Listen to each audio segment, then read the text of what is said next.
What's going on, everybody? Happy Wednesday and welcome here to Series E Apex Legends. We're kicking off another week of action here and hope you had a wonderful weekend. My name is Yeso, your host. As always, excited to be back once again as we get the season rolling once again. Of course, we had our first week of play last week. We're getting right back into the fun here tonight. Now, for those of you that are new, let's talk about just how Series E works. Now, Series E is a professional esports open circuit that absolutely anyone can join across multiple different titles. We've got Guilty Gear Strive, Multiverses, and of course, Apex Legends. Now, the way that it works is players and teams come out, they compete in our open qualifiers, and the best of the best make it into Series E.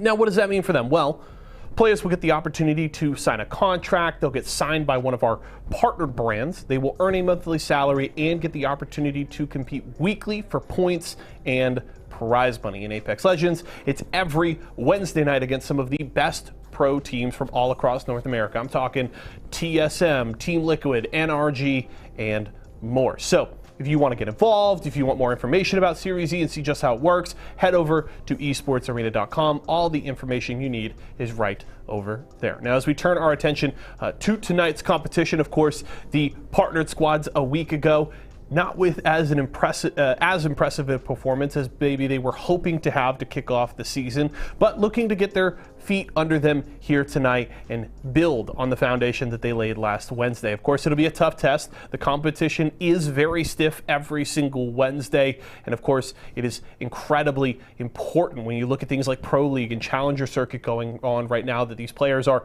getting everything they can out of every single lobby they get to play in with these talented players. So we'll have to see how they can get that done here tonight. Of course, my friends T Squared and Why Not will be bringing you all the action throughout all of tonight's games, and I'll be here to break things down in between, check out highlights, and keep an eye on our standings. Though right now, we're going to get into the fun, folks. We're ready to kick off another Series E Pro Night here for Series E Apex Legends. Let's get into the fun. Big Matt Pickett vibes from back in early seasons of Series E. Now Slepon taking a lot of damage, and I mean, even shots are starting to connect with what he does, and they're going down Sung, making the thing sang right there. As we hop back on with Nerf. Nerf looking like they want to close in another fight. Forsey with the shots, and goodbye to on this doorway and those windows, and they should be able to fight it out. Meanwhile, Intel getting into another battle, clear way across the map. Intel breaking. Mike and Ike are getting aggressive. They got first knock. Actually, C. Davis once again with that charge rifle, but Bronzy. No, Eccentric from above as well. So you see what Eccentric's up to. They're making the flank on down below. Touch E1, play bomb coming through. Now it's a 2-on-2 situation. Maybe a 2-on-1. It is a 2-on-1.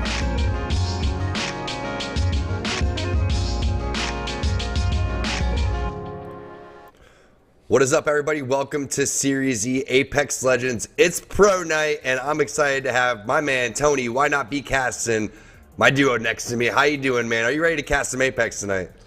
Man, I'm feeling good. I can't wait. I want to see some hot drops. I am here. I saw a list of the roster, some of the teams that are participating today, and I got even more excited than I was this morning. It's going to be a really exciting day for some Apex.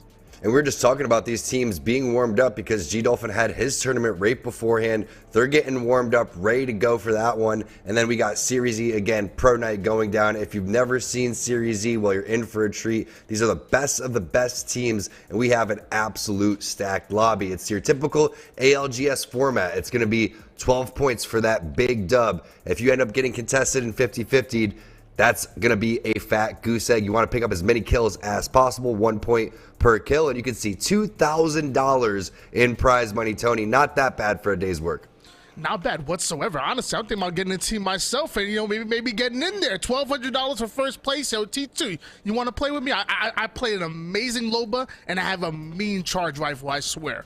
Let's go. We could just both rock charge rifles, literally. Let's just carry 2 charge rifles each. We'll have 4 charge rifles and just take over the entire map. But hey, charge rifle, R9, not a bad combo. One of the guys that rocks that one is Rambo from the Guard. And I'm excited to see what teams we have here today. And you can just see right there, Rambo on the right-hand side, the Guard, they are popping off. He's the #1 kill leader in all of the ALGS. Right below them, that's going to be Tripods.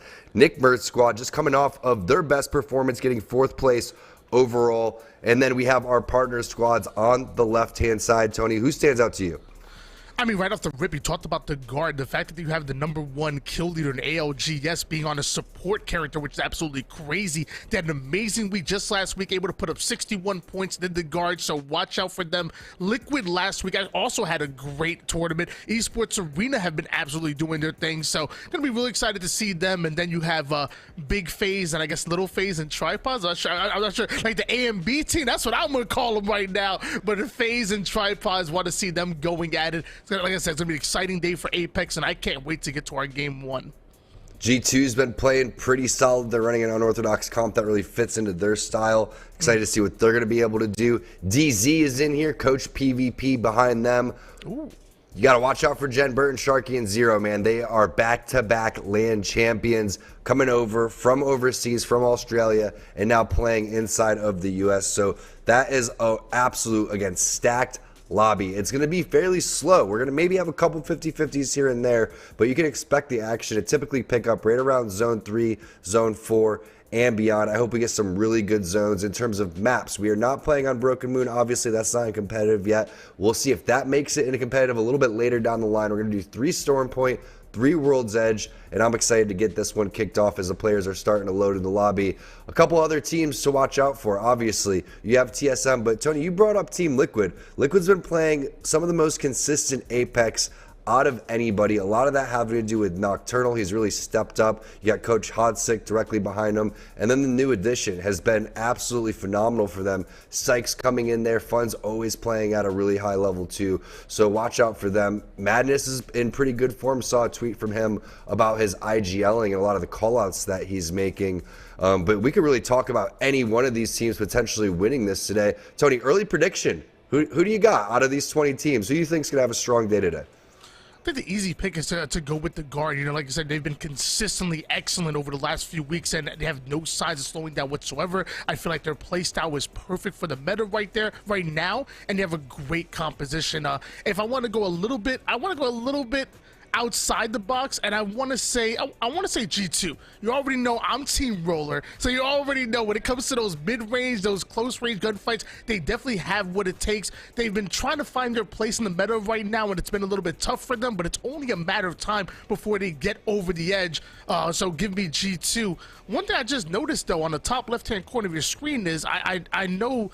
I heard some stories that Luda might be taking a little bit of a step back right now. Not sure if it's personal reasons or whatever it is, but I see Naughty, I believe formerly of Cloud9, filling in that 3rd slot. You want to talk to me a little bit about that? What does Naughty bring to Esports Arena? And they already have home field advantage. I'm really excited to see what they look like as a trio.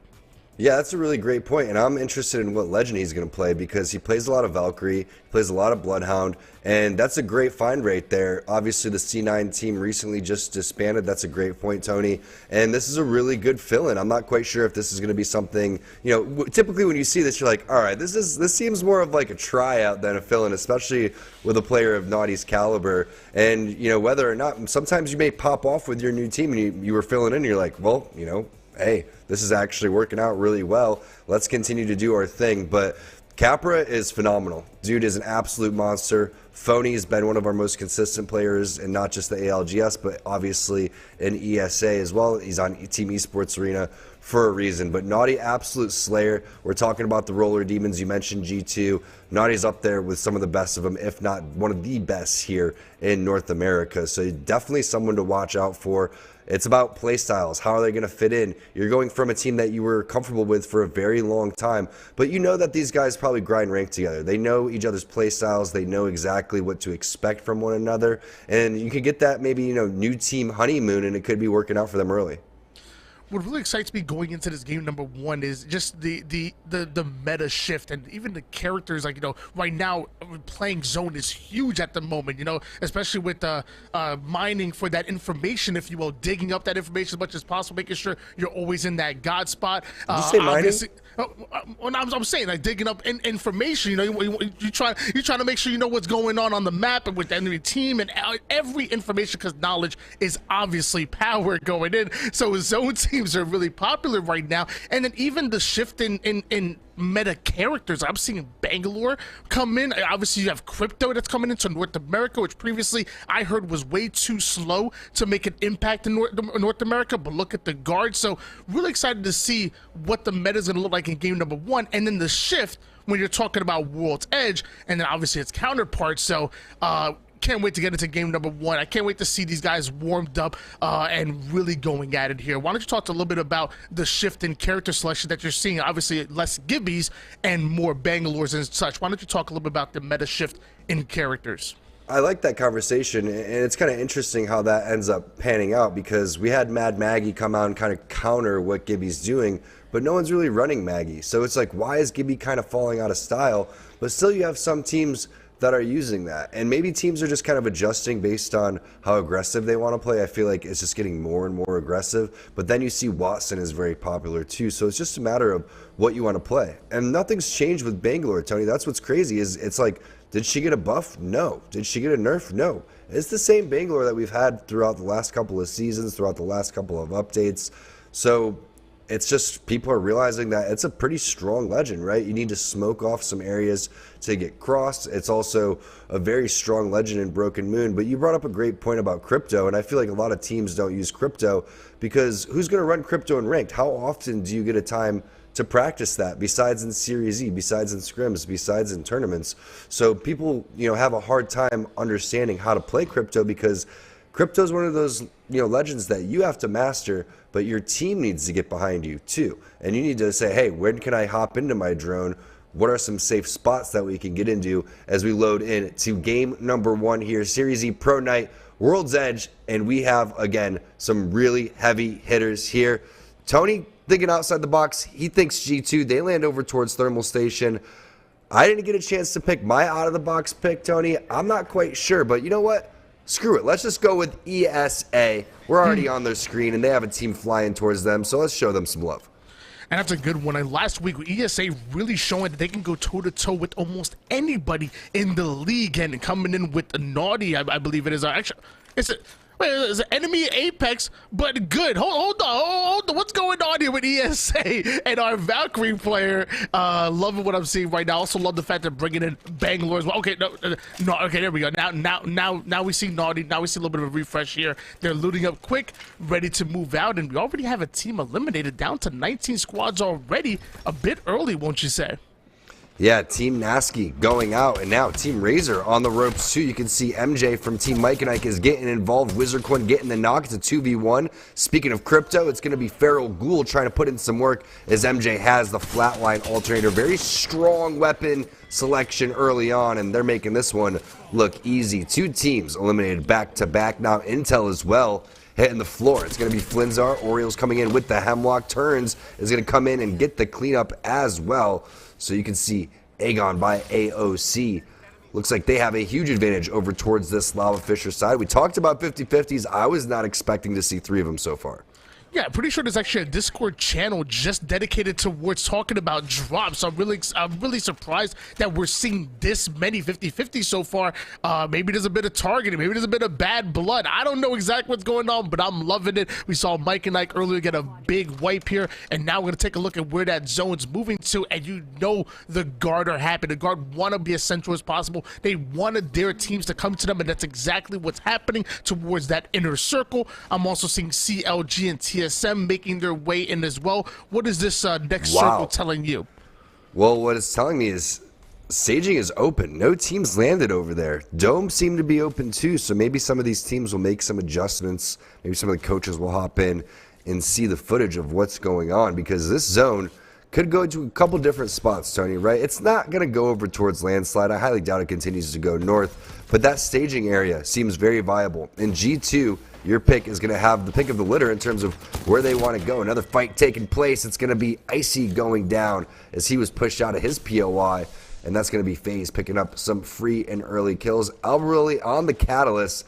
We talked about Maggie. Maggie is going to be coming through here, so I love to see the change of compositions. Now, we did see a handful of different changes from FaZe in terms of what they wanted to play, and Series E is always about making sure that you are making adjustments and trying to find out what is most comfortable for you. In terms of the guard, they know what's up. They got Rambo on the Valkyrie over here. And he has played support in the past, Tony, so you're completely right. He plays a lot of Wattson overall. But once they made some changes and they said, you know what, we've seen your clips from the championships. We know what you can do on Valkyrie. And a lot of times having your controller player on Valkyrie really ends up working out. The longbow shots connecting, the scout connecting as well, and Mamba gets taken down. This is a priority position sitting inside of this building, and they're going to full send this one. They already got the knock. They can potentially go and set that EMP, and that looks like that was on another crypto player as Hal gets involved with the wingman coming in and cleaning up Nano. From that lava siphon area, they made the rotation over towards Harvester. And again, we have a handful of different spots where this zone could end, Tony. Maybe it's going to be staging. Maybe it's going to be over towards Harvester. But why not take the only building in between those two? And that's exactly what the guard is doing right now.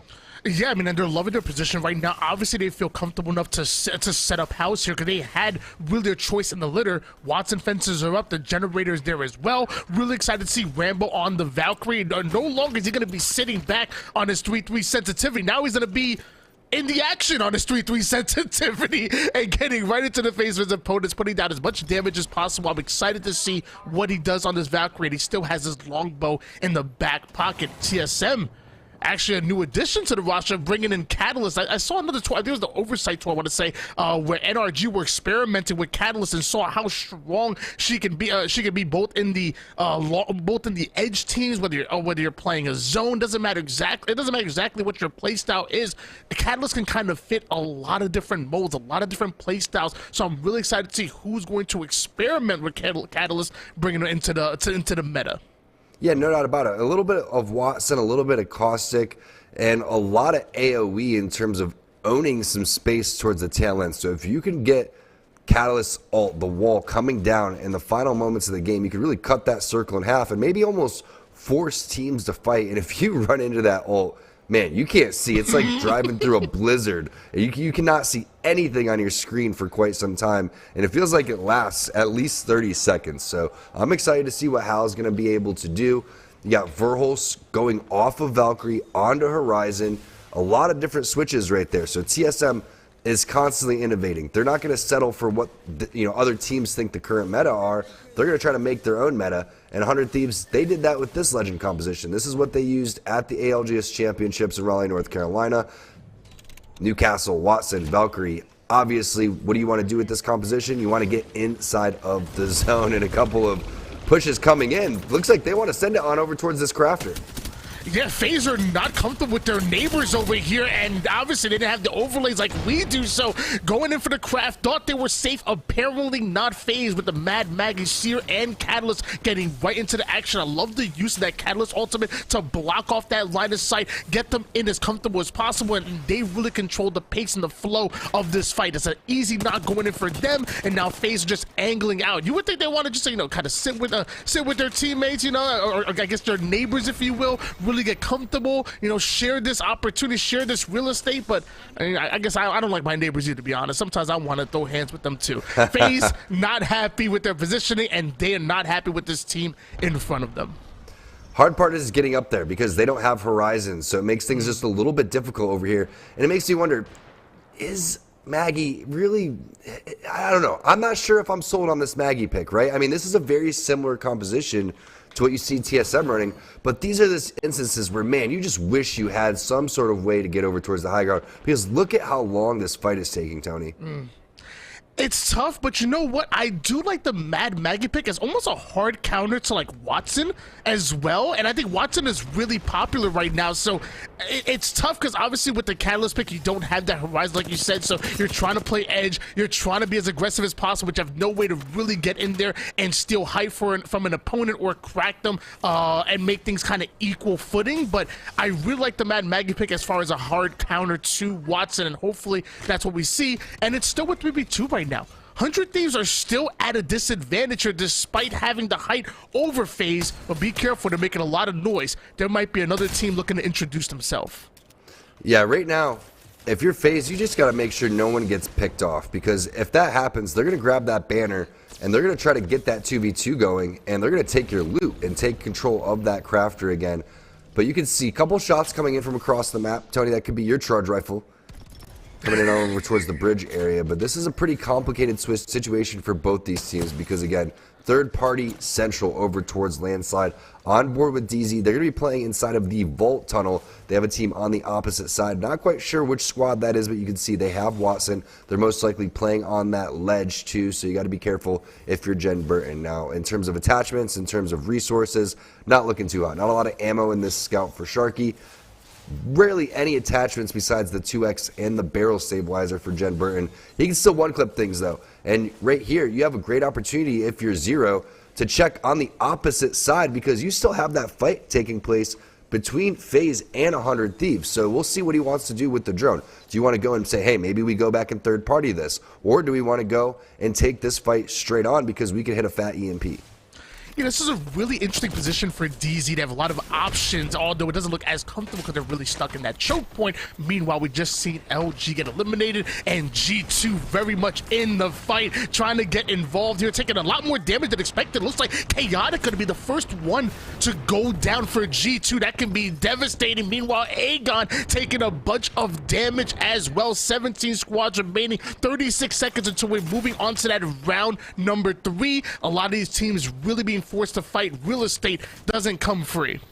100 Thieves, they get eliminated. You can see the knock happen onto Slurp and a snipe down, but they still have Alberlily alive and maybe a potential third party over towards FaZe. It took them a while, but they were able to finally take them down. Big nade coming out from Aegon and a potential push happening over towards the backhand side. We saw ESA coming through. Orioles getting the knock onto Resulta. Chaotic going down as well. G2, they were on the ropes down below underneath that train station, and it's not getting any better. This area sees so much action, and I wish we had a heat map of where fights take place on World's Edge in these tournaments because this spot always highly contested.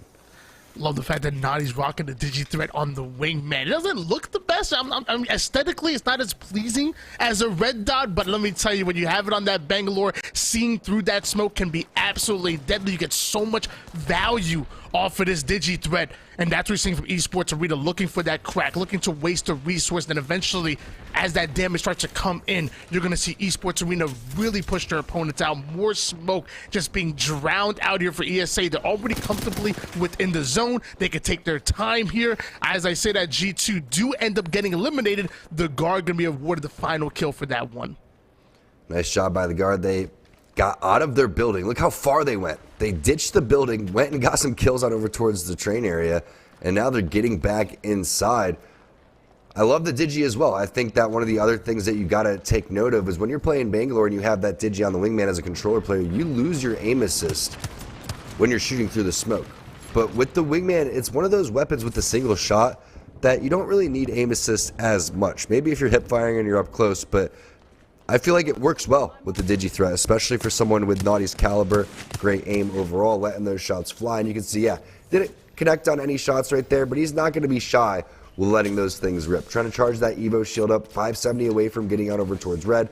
That's going to be a big advantage, and you know they want to take this fight. I've been telling people for a while, man, aim assist is not strong enough. We need a buff. We lose it through smoke. It's embarrassing, to be honest with you. But Esports Arena, feeling comfortable enough to push through the smoke. You're seeing that bang ult go down. That's gonna be a nice little distraction. Maybe getting a little bit of damage, getting as cheeky as possible, and allowing Esports Arena to really close the gap here. So much of their opponents are hightailing out of here. He's a runner. He's a track star.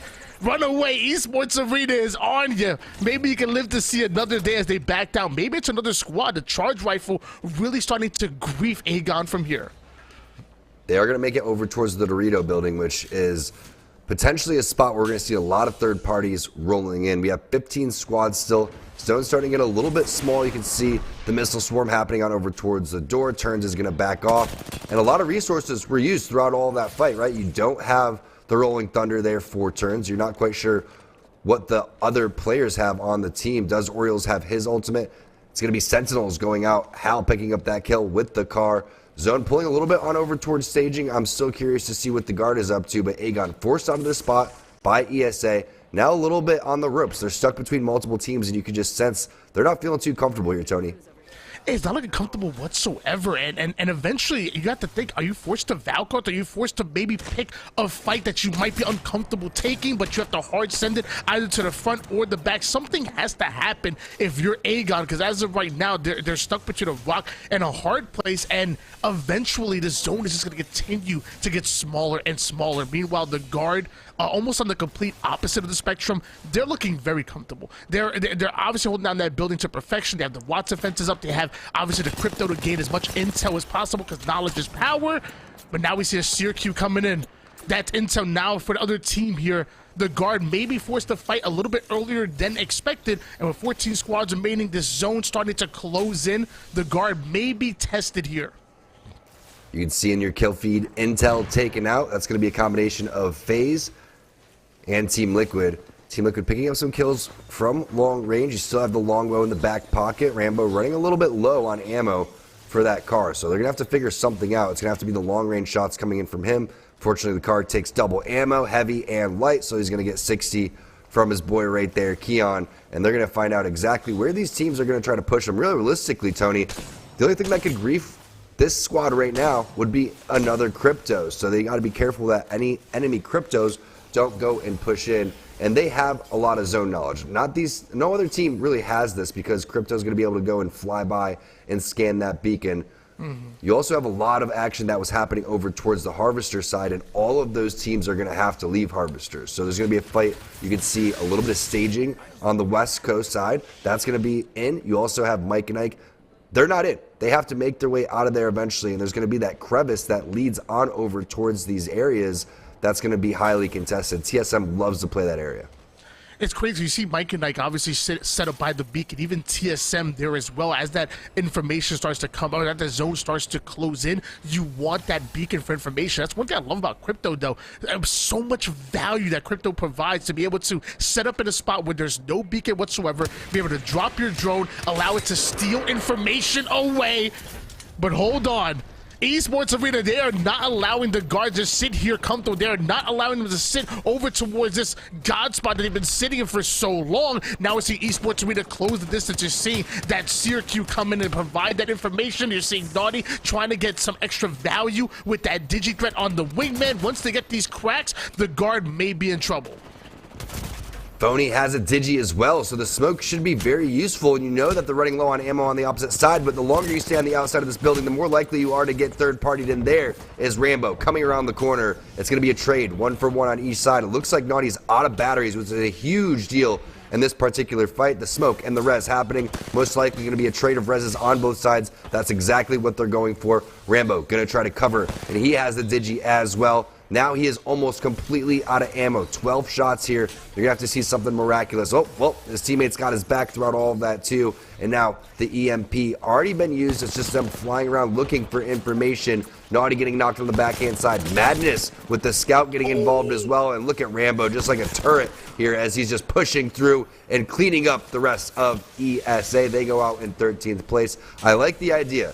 You want to be the best, you got to beat the best. If you want the God spot, you have to take that thing. Tony, unfortunately for ESA, just not enough shots were landed, and they were going up against a damn good team. Now Mike and Ike making the rotation in. A lot of players are going to be dropping in your kill feed. And I love the thought process by Esports Arena. You drop the smokes, block the line of sight of your opponent, use that Seer ultimate to get intel. They had the right idea. The problem is that the guard, even with low on resource, were able to clutch out, win their pivotal gunfights, and they live to see another engagement. Meanwhile, TSM forced to drop that catalyst ult, forced to block off all these lines of sight because everyone's trying to get an angle on them sitting towards this edge of zone. Luckily, Reps still looking comfortable, still trying to get intel themselves with that Seer Q, but with the ultimate falling, the shots start to come in. They come right back out from rest, but TSM are still looking for a new position to fight for here. Down to 10 squads as COG ends up going down. Can TSM get into a new position here? Mentioned this little crevice before, Tony. This is what TSM does. They've been doing it very early since they started playing on World's Edge. Heck, we even saw the crazy rotation when Snipedown was on the team when they were rocking Octane back in the day. But the Tripod's laying in some shots. It's Nick Merckx with the 30-30. He's got the 3X. All three members of TSM are cracked. They're all hitting batteries behind the wall. And there's a big nade from Gent. the stop of the res coming in, the push coming in from around the corner as well, and TSM is not long for this world. A nice effort from Verhulst. Mike and Ike going out, and a lot of squads, again, dropping in zone number 4. We're down to 8. We have a couple rats here and there. Tyson, you can see they're down to 2 players, but what a job pinching from both sides. Tyson, Tripods, TSM, Triple T's, all involved on this side of the map. High ground currently towards Tripods, and this is the real spot that I love it. It looks a lot more open than it really is. There's a lot of cover that you can provide if you play your angles the right way. I'm loving where Tripods are playing at the moment, and look at this angle that Deez is able to create with that Peter. Putting down the damage here. We're seeing round 5 he'll start to close in. Tripods might have to get a little bit closer toward that zone, but still they're looking as comfortable as possible. We are down to 6 squads at the moment. Can Tripods pull off the win here in game number 1? Wouldn't that be a statement here for them? Love Tripods because they're always grinding out rank together, and you can just tell it's making a big difference in terms of the amount of work that they've been putting in. Now you can see the amount of damage each player has as well. Guard's still sitting pretty. They're going to be A-OK. Complexity, we haven't had an opportunity to really see what they're up to, but they're still involved over towards that northwest side. The amount of area that Tripods has is phenomenal here, Tony. It looks like they could be potentially in one of the best spots. That wall is going to be a little bit of a nuisance. Holy cow, Lux with the shots. The 30-30 with the donut on it. You don't really see shots like that connecting every single day. That's why we have the best of the best here today in our pro night for Series E. But what I would be doing right now, if I'm Tripods, you got to get rid of that wall. That wall is just covering up so much of what Complexity is trying to do defensively. Yeah, and that's a great point. I mean, normally I don't like this spot here for Complexity, but the Newcastle wall does make it somewhat playable, but I'm looking at their positioning relative to where the zone is moving. They have a long journey ahead of them. In fact, they have a mountain to climb. It looks like that's exactly what they're going to do. They're not going to wait the 25 seconds. They're going to try to get into the action, but Shiny ends up going down quick, down to 1 shot. This time chamber looks like they end up getting eliminated. Nothing complex about that. As the guard look to close the distance here on Tripods. Now they're looking to take that high ground away from them. Tripods looking good. The guard are fully loaded here. Things are about to get real dangerous here soon. What a big reset coming in from Tripods. Also, good discipline from the guard to back off. I like what Rambo was doing. He was charging across, but he realizes if any one of us gets knocked, it's going to be a full send by the other teams. You can say Stake and Tempest on the bottom hand side. They're the duo. 2 teams of 3 on the top hand side. It's Tyson. It's the guard. It's Tripods. Guard going for a bomb of a game. You could already see one player on the team had 7 kills. In terms of looking at where these squads are located, it's going to be tough. I think that it's fairly even. You can see the zone's going to end directly on top of where they're standing from the Tyson side. So you do have to cross if you're either one of the teams. Guard has a little bit of the advantage, but you have that big rock to play, and the guard's not interested in letting this team reset. They're going to start pushing up. Big EMP coming in the backhand side. This is going to be big for Tyson. Tripods looks like they're most likely going to be eliminated, and they are. 3v2 coming in. Rambo going to go for the battery. They have the team Tyson on the bottom ham side, and they are just cooking nuggets right now. Put them in the air fryer. Guard is coming out on top. You called it beforehand. This is a team to watch out for, and there's a reason Rambo is #1 in the kill lead. What a performance there from the guard.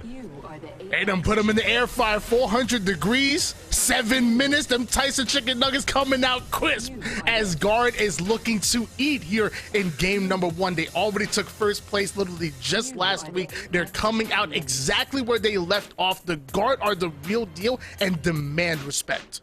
They really do, and it was the discipline to back off, but they wanted to reset and then hit the EMP. They wanted to gather information, find out where those other 2 players were, and maybe they didn't have the EMP coming up, so they wanted to take their time. They were the first team to go and rotate. They picked their god spot. They defended it the entire time, and look at the damage that they output throughout all of that. There was a lot of teams trying to take that spot.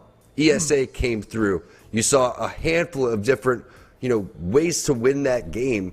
But the biggest and most important thing that I thought I saw was the back off from Tripods to say, hey, you know what, let's reset. Let's make a really good plan. Just because they finished that kill and they maybe have a knock on that side doesn't mean we have to full yeet and full send over there. Let's just take our time, pick and choose when we're going to go for that fight, see if we can get any one of them split. And the value of crypto is coming through. If you get a really good EMP and you got some solid fraggers on your squad, you could just full send that thing.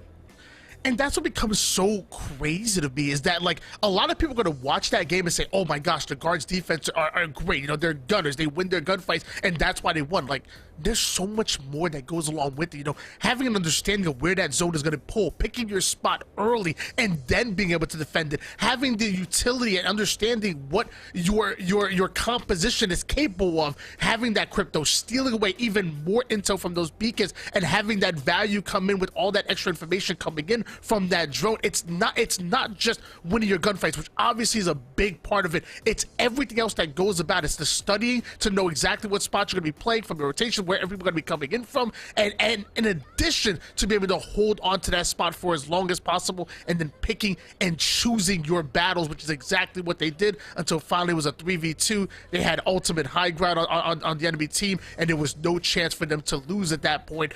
Just well played by the Guard, and there's a reason why they are one of the best teams that we have in our league. And hats off to Tyson and Tripods as well for coming out with a strong performance. But we're going to toss this one to Ye, so let him break down game number 1, and we'll be back for game number 2.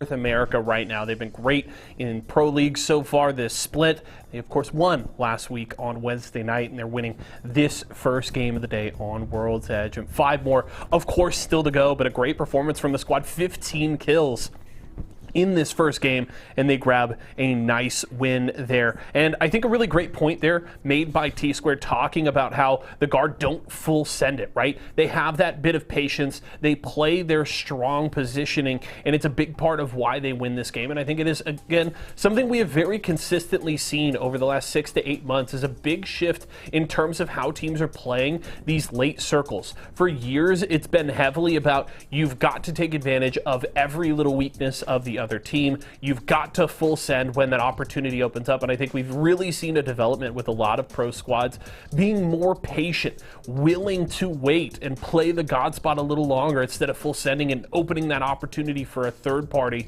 because of course they have become more potent with the most recent metas. So teams are slow playing these late circles a little more, being willing to wait and find that perfect fight. And I think the Guard did a great job of being patient in this final circle, and it's a big reason why they got that win. And of course, credit to Tripods, great fights here in the late circle, as was Tyson getting into the mix at the end of this game.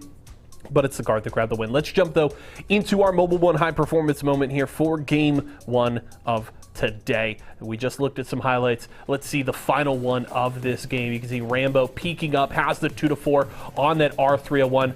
Big beams early on, and as Tripods go out, the Guard have all of the control here. Rambo with plenty of time to get the reset there with the battery available, and then it's just Christmas enjoyer here with Arcade as they wipe out that final player and clean up the game. But just good job controlling this high ground. Rambo using a nice little head glitch to get plenty of damage here, the little bit of a flank to finish off Nick Merckx and Deeds there. Of course, a little bit of help from the side of Tyson to finish off that fight. And then the Mastiff doing work at the end to finish it up. So great job there from the Guard, and that is our Mobile One high performance moment. And that leads us right into our Mobile One leaderboard. We can see where all of these teams stand. Of course, a 27-point performance from the Guard in this game. But the question is how large is that gap behind them? It's 11 points between themselves and Tripods. Tyson rounding out that top 3. And you can see where everybody stands.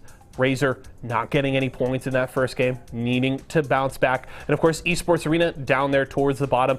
Do remember though, last week started a little slow, really picked things up though in games 3 and 4. And of course, Team Esports Arena ended up finishing with a strong top 5 finish last time around. We'll see if they can get things rolling this time. But our leaders in the clubhouse for the time being are the Guard, and we'll see if anybody can catch up to them in our next game. We're going to a quick break right now. When we come back, T-Squared and Why Not, we'll get you ready for game 2.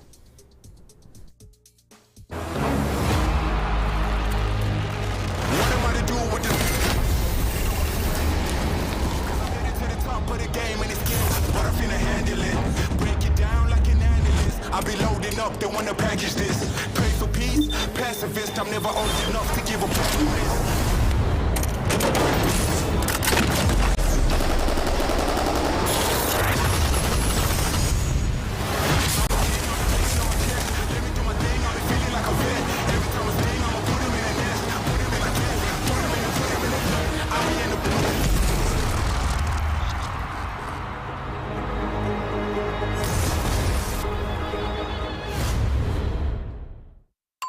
Tyson boneless buffalo bites have that tasty kick of flavor, so they're perfect for any get-together. If there are any left when your guests arrive. Tyson Anytizers Chicken. More kicks of flavor, more smiling snackers, more to love. Tyson.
Welcome back, everybody. The Guard taking game one and doing it in dominant fashion. T-Squared, why not be casted, bringing you the action, getting ready for game number two. The players are loaded up in the lobby. We are loading another game into World's Edge. And what'd you learn from game number one, Tony? Any takeaways from that?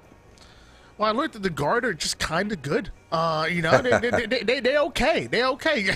You talked about it before. They're one of the best teams in the league. They pulled off a nasty win literally just last week and got a huge first place finish here. Also want to give a big shout out to Tripods as well. We were able to finish out in the third place spot. But one thing I love about Apex is that not every zone is the same.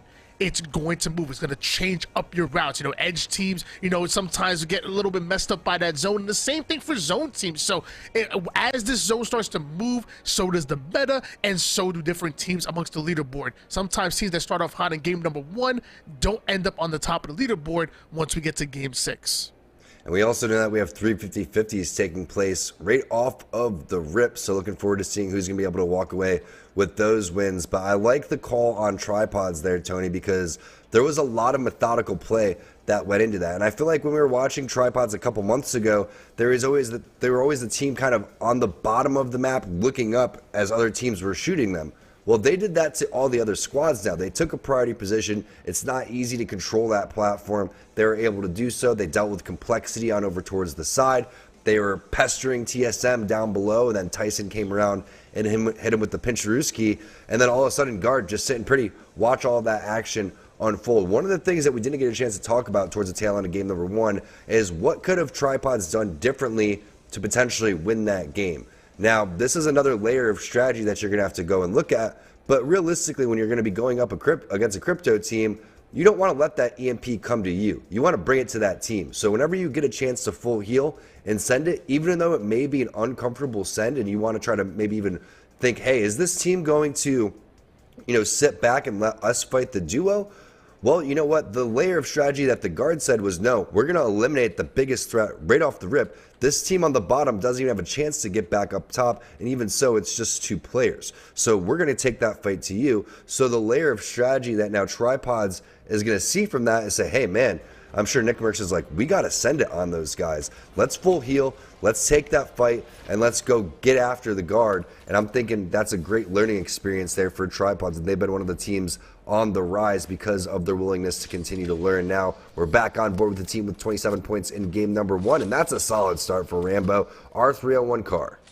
Yeah, definitely be paying attention to that going forward. If we see them going up against each other or another crypto team in general, like you said, they always seem to learn from their mistakes. Literally just last week, they finished off in 15th place. Obviously not happy with that, but you know what? Vibes are still high. They are still confident. Nick Merckx obviously been at the top of the game, in Gears of War, Warzone. Deeds is an absolute animal, and we've seen what Jen can do back on G2. Tripods have a ton of potential. It's going to be really exciting to see what they do going into game number two as you see that loot coming in. And we were talking about it, might as well hop on board with them and also check out where that zone's going to be pulling in. So much different than we saw in game number 1. We're going to see it more towards that Skyhook Lava Fisher. You're going to be really excited to see a lot of these teams have to take these long rotations like Esports Arena, like TSM, and even like Tripods as well, who had a much easier route earlier in that game 1.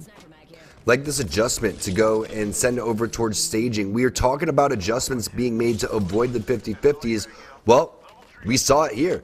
The teams don't want to go and risk that early on. They want to continue to put in work, try to get those placement points, get those kill points, let the game unfold. Dome being taken by Mike and Ike, staging being taken by Team Nasky, and now the rotation out of staging already happening, the rotation out of landslide already happening, and everyone's making their way over towards that Lava Fisher area. Most likely not going to pull on over towards Trials. There's still a chance that it does. If that's the case, you know where Team Liquid's going to go. They're going to go over towards that Sniper Mountain, post up, and feel good about the situation. Some early shots coming in from ESA. We know a team was landing over towards Big Mod. Now we're going to see exactly who they are on the hunt for as they're making their way over towards Geyser.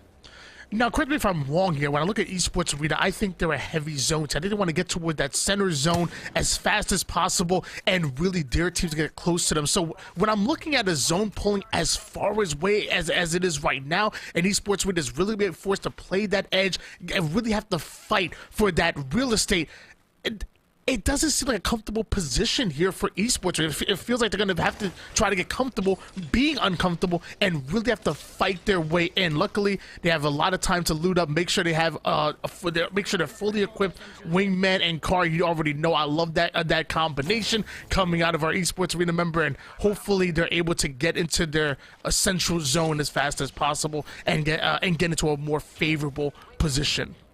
Now, I like Bangalore as a legend, but World's Edge, there's a reason we haven't seen Bangalore as a consistent pick, right? It's just a little bit weak in terms of just play style, right? I mean, you saw it last time. The smoke, it works out, right? And you're saying, hey, is this a zone team? When you're playing Bangalore, you're not really a zone team. You're a fighting team. So when I look at this squad, I really want to see it work. I'm rooting for these guys. I'm just wondering what is going to be the play here, because you still have other legends in the pool that are very, very noteworthy. Most likely Horizon comes to mind, and we still see that popular pick that's going on with that Seer Horizon Valk meta. It's just so good at infiltrating in buildings. It's so good taking over fights. But if anyone could prove me wrong in this type of situation, it's going to be Naughty. The dude's an absolute monster. Now we're seeing another fight taking place over towards the Skyhook side. It's going to be 100 Thieves. They're on the ropes. They weren't expecting a player already to make it up. It's Albrelli coming through, and knocks happening all over the place. Amu, last player alive, and just mopped like a janitor there, Tony. FaZe taking over the building. And how crazy is that is the execution. You see how fast 100 Thieves end up being dropped and how little damage FaZe end up taking. I think only one player actually being forced to play for that armor swap. And look at that loot. Coming from a Loba main, you already know how important resources are. But when you're that good of a fighting team, you fight for your resources. You wipe squads and allow them to loot up and then just steal it right from there. Just a well-executed play by FaZe. And oh my gosh, we're down to 19 squads now. When if FaZe keeps shooting like that, they might make it towards the end game with a ton of KP. And based on where these teams that are pretty darn good, as Tony would say, is this is going over towards Skyhook. There's no reason to go and try to fight for that building if it's not going to pull over here. Team Liquid, they're posted up inside. You can see what FaZe's thought process is. And if it was going over towards Trials, Liquid would know that already because they got Coach Hodsik over there. Is he data mining? I don't think so. Hodsik is a former pro player. The dude knows where the zones are with his eyes closed. You see TSM making the rotation over towards Lava Fisher. So a couple teams thinking Skyhook, a couple teams thinking Lava Fisher, and TSM maybe thinking about taking a fight. I want to put some respect on my own name real quick. I said that the guard were pretty darn good. FaZe, they aight, you know what I mean? Just because I'm wearing a FaZe shirt, just because I come from Halo, don't mean that I'm biased in any way. Don't mean that I'm a big fan of Eric Rona. It's not like somebody else that's on the broadcast team with him for years upon years, winning championships with them. But either way, switching gears over towards Liquid. It sounds like you're still salty from switching over, Tony. Just a little bit, just a little bit. I'm not salty right now with the Mad Maggie pick because you see that drill coming in and already getting value. Beautifully played as our Seer player is going to go down to almost one shot, forced to play back, play towards that gen. luckily haven't been cracked enough to get pushed, and Liquid are still looking comfortable towards this building. But you have to think there's a team over toward the west side, a team over on the east as well. Liquid are surrounded. I always like watching when a team has the home court advantage where the zone's going to pull. Liquid is a trial Skyhook team. What do they do with that? How do they necessarily set up when they know where the zone's going to go? What's the building that they choose? What's the style that they like to set up in? And you're starting to see, if you're new to Watson or new to competitive, where to set the generators, where to set defense. A lot of learning to be had here for a lot of our players that are looking to get into competitive. And the beautiful thing about Series E, well, we have multiple games that's going on. We were just talking a little bit of Halo. We have Halo that takes place, Tony. I mean, you get a chance to cast that. We have a handful of different games. So check it out. Follow Esports Arena on Twitter for all of your updates and how to get involved and see if you got a chance to make it inside to play with some of these pro players, just like our partner squads fought through and got it going. Now we have a fight taking place. Sentinel's going to make their way on over towards the building. The door gets knocked down because of the black hole, and now the push is taking place. This is one of the partner teams, Intel. Jet, he's going to be jetting down to the ground, crawling, trying to find out where the rest of his squad went after that one, as Sentinels just comes in out of nowhere. Jet, the first one to get knocked by Sentinels. Beautifully played as we saw them just surround that building, taking multiple entrances. Intel had no idea what was coming to end up getting eliminated, and finally the one-shot player is cleaned up actually by snipe down of FaZe. So there's, again, multiple teams that are fighting for this real estate. A little over a minute and 50 seconds on the clock right now before round 2 hill is going to start to close in, and everyone's trying to find a centralized location. But great job for Sentinels coming in, surrounding that building, finding multiple entrances and multiple lines of attack, and being able to win those pivotal fights. Now we're going to see if FaZe want to get involved. Hey, Sentinels and FaZe going at it, I'm not mad at that whatsoever. Riot Drill, one of my favorite cues inside of the game. That thing just flies so fast and very far across the map if you've never played Maggie. One of the things about Maggie here in these type of scenarios, it's really great for going in, pushing on over towards buildings. If you want to toss that ball in, make your way in over there, Alberly's going to be able to take over buildings. They're going to cut off towards where this drop's going to be and where the players are going to be going for it. Nice shots there from Alberly. How does nobody knock this player? Finally, the knock coming through with the car R301 combo. FaZe looks like they played this game before, as they're going to go and take over this side of the Skyhook area. That drop's going to be free, and wondering where the rest of these players' teammates are. Slurp taking some damage on over towards the side, and now FaZe has to be a little bit careful that the third party is going to show up. Love how aggressive FaZe are being towards these kills. Placement points are obviously important, but this game is won through kills, especially over the course of 6 games. Like, if you get a top 6 with no kill points, I mean, what, you're going to end up getting a single-digit points, not even cracking 10. You have to be able to fight. You have to be able to stat and really put up numbers. That's exactly what you're seeing, but Esports Arena also ready to fight as well. Slurp going to be the first one to go down here for FaZe, so FaZe once in a favorable position, once the hunters now might become the prey. It's a little unfortunate there for Slurp that he got a little bit aggressive trying to find out where that player was, and eventually loses his life for that one. And now the shots coming from Snipe down to try to cover. They were eventually pushed off of the spot that they wanted to go towards, and it just wasn't really what anybody was expecting. I mean, you still have a lot of real estate. Yeah, teams are going to try to rotate over towards Skyhook, but it makes you wonder, are they going to go for this banner here, Tony? It's very risky. Now the push coming in from Sentinels on the outside of this building as well. Climb up happening. Crust takes a ton of damage. Nocturnal comes in with the knock with the scout as well, so the res is going to come down immediately throughout all of that. But you have Pow popping off in the kill feed with the charge rifle. Tony, I know you're a fan of that. Man, shots from Crust looking a little bit flaky right there. Ends up going down, but look, they paid the res, and luckily we see that charge rifle coming in. Because of that, Luminosity Gaming get eliminated. We're down to 17 squads, but that is still so many squads for Zone coming in. Us moving into that round 3, we're going to see some more fights, and as that Catalyst ult is coming out, it looks like Sentinels know exactly where their next opponents are going to be, trying to get even more intel before they're able to collapse. They might have been knocked a player before, but they're fully rezzed up and ready to get back into the action. And of course, Tripods not too far away. They're in the zone. They have a bit of long and mid-range utility here. They're now going to gatekeep a team right out. This can be very good for Tripods.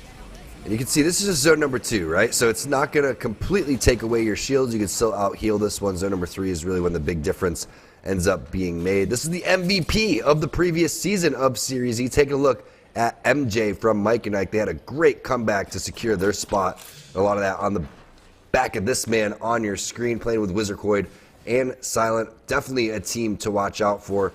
They haven't been able to get anything going quite yet on this game, particularly just rotations so far. Decent amount of points. Picking up 5 points is going to put them in 7th place. Razor gets taken down. Cruisin' coming in with the R301 knock, and a potential one-clip opportunity here, and another fight taking place on the countdown side. Big EMP coming in from Cruisin' Tempest. A lot of damage over towards the backhand side. Not able to connect with any wingman shots, and just gets completely strafed on by Borton. But remember, they've already got Unmembered knocked on this team, plus ZZ is in the area. So Tyson, unfortunately, not able to connect as they were hoping for, and right when that generator goes down, it gets blown up. So Tyson completely on the ropes now as DZ comes in and cleans up with a third party.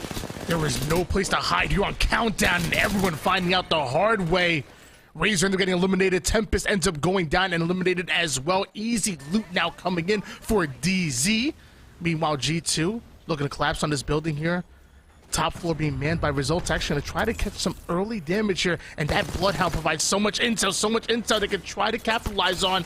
But as they're trying to collapse into that building, it looks like there's a new team looking to get involved. That might slow down G2, despite the fact Designful is able to take down Madness. It's ESA that might be saving their lives here, getting involved, really griefing G2 at the moment. What might have been an easy collapse by them now but just became 10 times harder now that ESA are involved.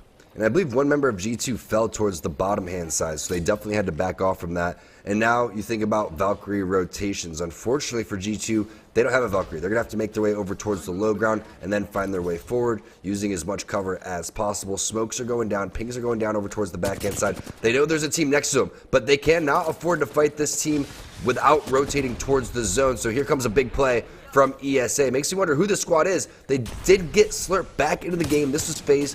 We saw the original knock happening inside of that vault tunnel, and now a big fight between these two juggernaut teams. It looks like a potential rotation coming in, but they have the zone towards their back here. This is a tough situation, Tony.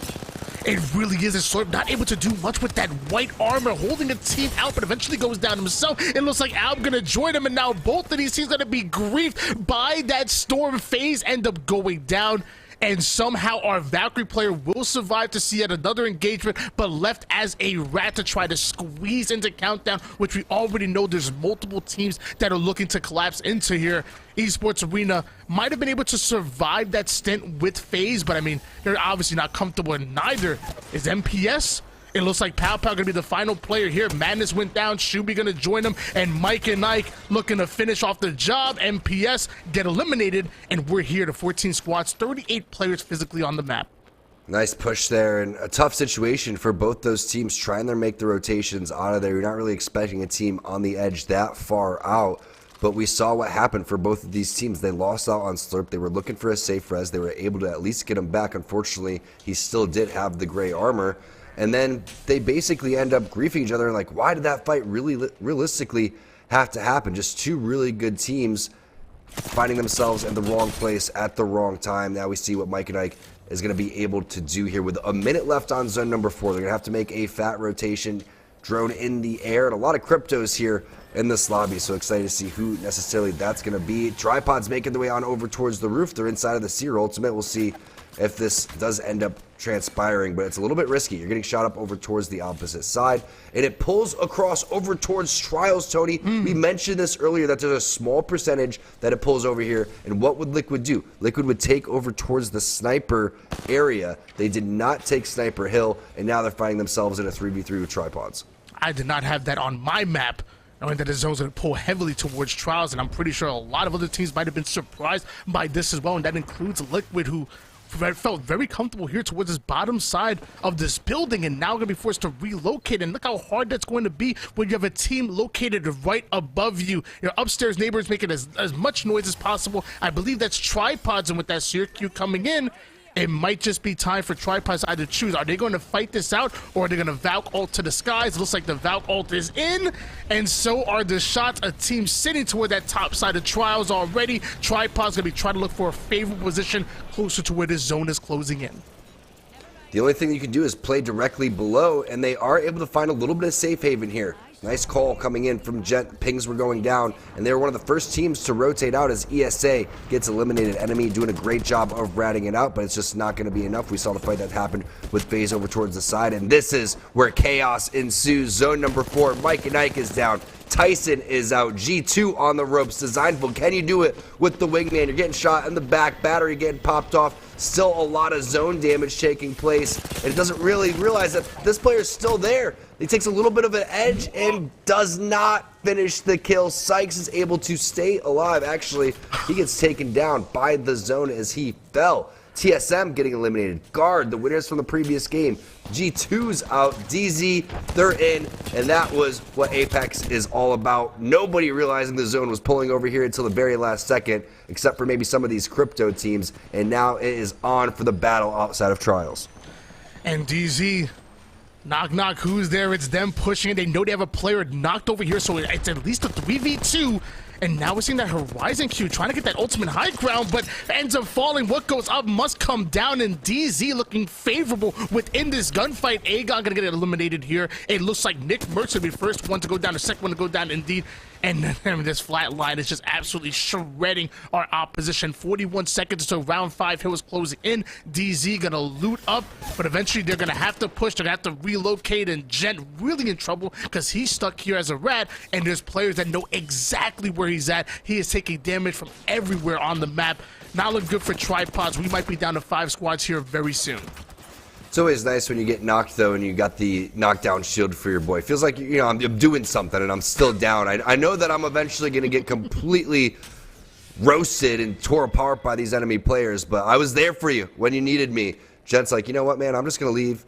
Knockdown shield, it was nice, but going to take a little bit safer angle here, and DZ's been a master of the rotation so far. We'll see if they can make it inside again. Again, a lot of area to go and work with. And it's over for Tripods. Gentrifying getting lasered from across the map. That's going to be Mamba, and it makes me wonder who took that high ground. It was CLG taking over the sniper rock, picking up some kills along the way. Eventually, they're going to have to make their way down. You can see they're in on over towards the next zone, but they will have to drop. And typically, the teams playing on the outside are going to have a pretty big advantage. I like the spot coming in from Team Nasky, trying to play on over towards the pill. But look at what DZ has going for them. They have the generator over towards the side.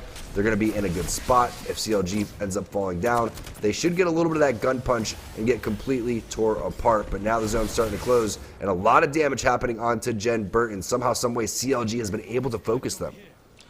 Yeah, I mean, I love where DZ are at the moment, but it can't be comfortable with CLG literally sitting right above you. You obviously have the Watson generator, which is providing that extra coverage, but CLG can get an angle on you at any point in time. So no matter where you're trying to cheek angles out on the opposing teams, you should have to be aware that CLG can drop down in any given moment. Triple purple here for CLG, waiting for the right moment at that. 35 seconds on the clock before they're forced to make a move. DZ in front of them. You also seen Team Nasky trying to get an angle over towards the outer zone.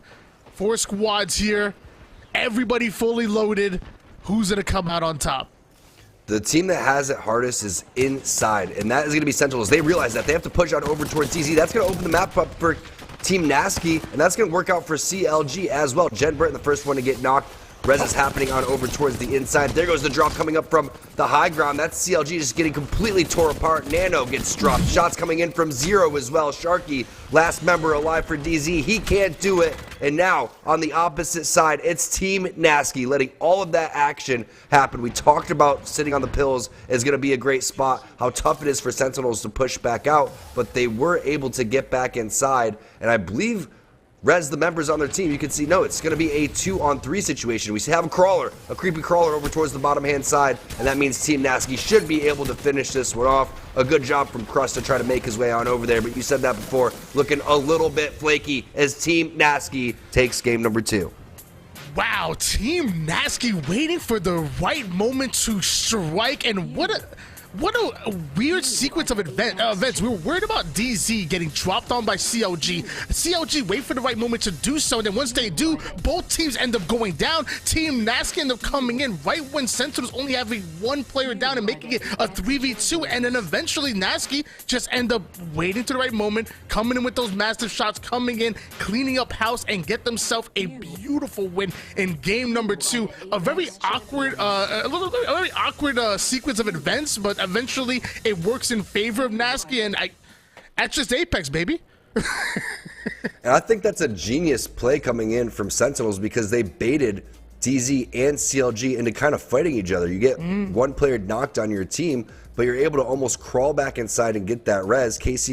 Team Nasty comes in and gets that cleanup. I want to keep calling them KCP because that's their ALGS team, but this is a throw-together team of a handful of different players. But what a job by Team Nasty taking on over towards the Pills. And realistically, the team that you're worried about from that spot is CLG. But CLG was so preoccupied with what was going on down below them that they were able to kind of sit there for free. And that's pretty rare at Apex once you're able to get all of these heavy hitter teams to fight against each other. So Nasky is just going to come in there and swoop that up for free.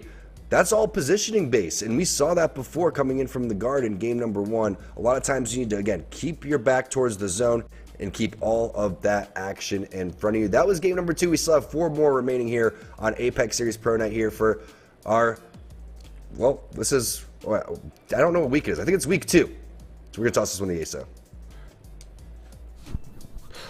It is, in fact, week 2 there, my friend. And Team Nasky with the win there in our second game of the night. A mixture of very talented players from the EMEA region. Of course, K. Sweeney from Element 6, Unlucky from Vaxton. Of course, our good buddy Nasky there representing KCP here today, and they take the win here. Not a huge performance in terms of points, only picking up 4 kills as a squad, and essentially all of that coming from that late cleanup at the end of the game, jumping in there with Sentinels. But a nice win there for the squad, and another pretty chaotic game. I love seeing the fact that teams are mixing up compositions even more. We get a look there with FaZe running the Catalyst, more teams looking to pick her up and add her into their compositions, which is awesome to see. Dark Zero with a pretty impressive game there, of course, getting into the top 4. And interesting looking at the setup in that final circle. CLG and Sentinels with 2 of the most difficult positions to play, because while CLG does have the high ground for the time being, the slope of that hill with no sort of overhang means that CLG have to come off the top first when that circle closes, which opens up the opportunity for Dark Zero. But the problem for Dark Zero is they get into that little scuffle with Sentinels, and with Sentinels being able to pull back and find safety there, CLG comes in for the third party, and amongst all of the chaos, Dark Zero not able to get into the top 2. It ends up belonging to Sentinels thanks to their ability to disengage that fight, and that does bring us to our Mobile 1 high performance moment here, as we can take a look at Team Nasky coming in for the third party after all of this chaos. You can see the fight here, Dark Zero going in onto Sentinels, and while they are able to get that initial knock, they can't finish off the fight. So 2 members of Sentinels get away, and then CLG comes in for the fight. They see the knock, they know the third party opportunity is there, and they go for it. And Dark Zero do a good job of getting a lot of great damage here. You can see Zero beaming pretty hard here, but CLG comes out on top, but they're very quickly eliminated because those health bars were very, very wounded. And ultimately, it's how it sets up KCP to come in for the win, because then KCP, of course, or not KCP, I should say, making the same mistake that T-Squared was talking about. Team Nasky comes in, and Sentinels is very wounded, of course, already down a player. And while they are able to reset those 2 players to get back to full health, the numbers advantage is in favor of Team Nasky, and they grab the win. So unfortunate there for Dark Zero, because they were in a pretty solid position, but that engagement not being as decisive as they would have hoped there with Sentinels opens the door for CLG to reap the rewards of the chaos, and they get into that top 3. Let's check out our Mobile 1 leaderboard here and see where all of these teams stand. Of course, the Guard with the big win in game 1 do stay in first place, and Tripod's only picking up a few points here, I believe 4 in the second game, so that gap a little bit larger this time around. Meanwhile, Dark Zero here jumping up into the conversation with that performance. It's very tight here between 2nd and 5th place, and even Team Nasky with that win up in the mix at 16 points. Meanwhile, 100 Thieves and Luminosity yet to pick up any points so far today. We'll see if they can bounce back here in Game 3 as we've got our final game of World's Edge coming up here momentarily. Do want to let you know, if you're looking to pick up products from any of our partners here at Series E and at Esports Arena, maybe you need a new mouse from our friends at Razer, new processor for a PC that you're building from our friends at Intel, maybe some snacks from our friends Mike and Ike and Tyson. Anything and more you need from any of our partners, head over to walmart.com/esports arena. You can pick up anything you need over there today, and of course support us here at Series E. So we're going to a break. When we come back, game number 3 will end the first half when we return.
Number 3, the last game on World's Edge is about to pop off. We saw great back-to-back games, and Tony, you brought it up earlier. Hey, we see a lot of different zones coming in Apex.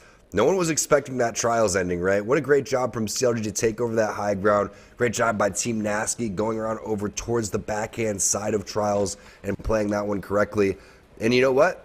They were the first team to die in game number 1. They found out staging was open. They took control of that, and they were rewarded with a big dub. Yeah, I mean, I said at the end of game number 1, I'll say it again in the game number 2. One of the things I love about Apex is that almost every different zone is different, and whoever wins game number 1 isn't necessarily going to win game number 2 or another game in that entire tournament. You saw Team Nasky go from last to first. You saw Guard, although getting an impressive game number 1 win, only able to put up, I think, maybe 4 points or maybe 3 or 4 points in that game number 2. So anything can change. Nothing is given to Apex, only earned. As we see another zone, this time pulling way down under, and you know G2 happy about that. Their thermal station is obviously working for them. They can sit on that high ground. We've seen them do it time and time again, where G2 are able to pull big games on this exact zone placement. So we have a handful of different endings over here. Thermal station is one of those POIs that it's just so gigantic you don't know exactly where it's going to go. But when you see it hugging that backhand side so much, it makes you feel like it's going to go over towards that southwestern respawn beacon area. So there's a lot of different areas to go and play inside. The best one would be the big one over towards the very southern side, as west as possible, basically against that mountain.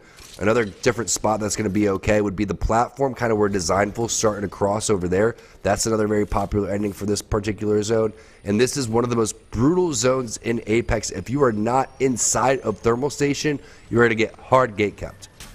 It's going to be really tough, especially if you find yourself in open field, which there's plenty of on the outside of that thermal station. Going to be really exciting to see where things go from round 2 to 3. But all we know is that it's pulling heavily towards thermal station right now. And we also know that Razor are in the middle of a 50-50 gunfight. Having that charge rifle with extra utility to really keep keep their opponents back as far as possible could be good for them. But eventually they're going to have to hard fight or hard retreat. And you see the armor situation coming in for Mike and Ike. They have to feel good about taking this fight, especially with what MJ has. I mean, that R301 is completely stacked. The fight starting to take place. MJ going to take on over towards the sky. And look at that damage there, Tony. 127. We call him MJ for a reason. He hits shots like Michael Jordan. He moves like Michael Jackson. My man knows what he's doing with that R301, putting in the work, but down to one shot he goes. Wizard Coin also going to join him, forced to play a battery, forced to retreat just a bit. Mike and Ike might be in trouble for just a moment here. Retreating, batting up, getting those shields, hoping they come back. They still have that band advantage, and now they're right back in, fully loaded. MJ lost his shields and said, I got to get out of here, as the rest of the players have taken so much damage over towards the back end side. Look at that angle from Silent, and now another team is getting introduced into the fray. It's going to be Sentinels coming out over towards the back. The Havoc in hand, the 30-30 with the 3x. That should be good if you can hit some shots on the players running away, but they know they have to play cleanup duty from the team down below them.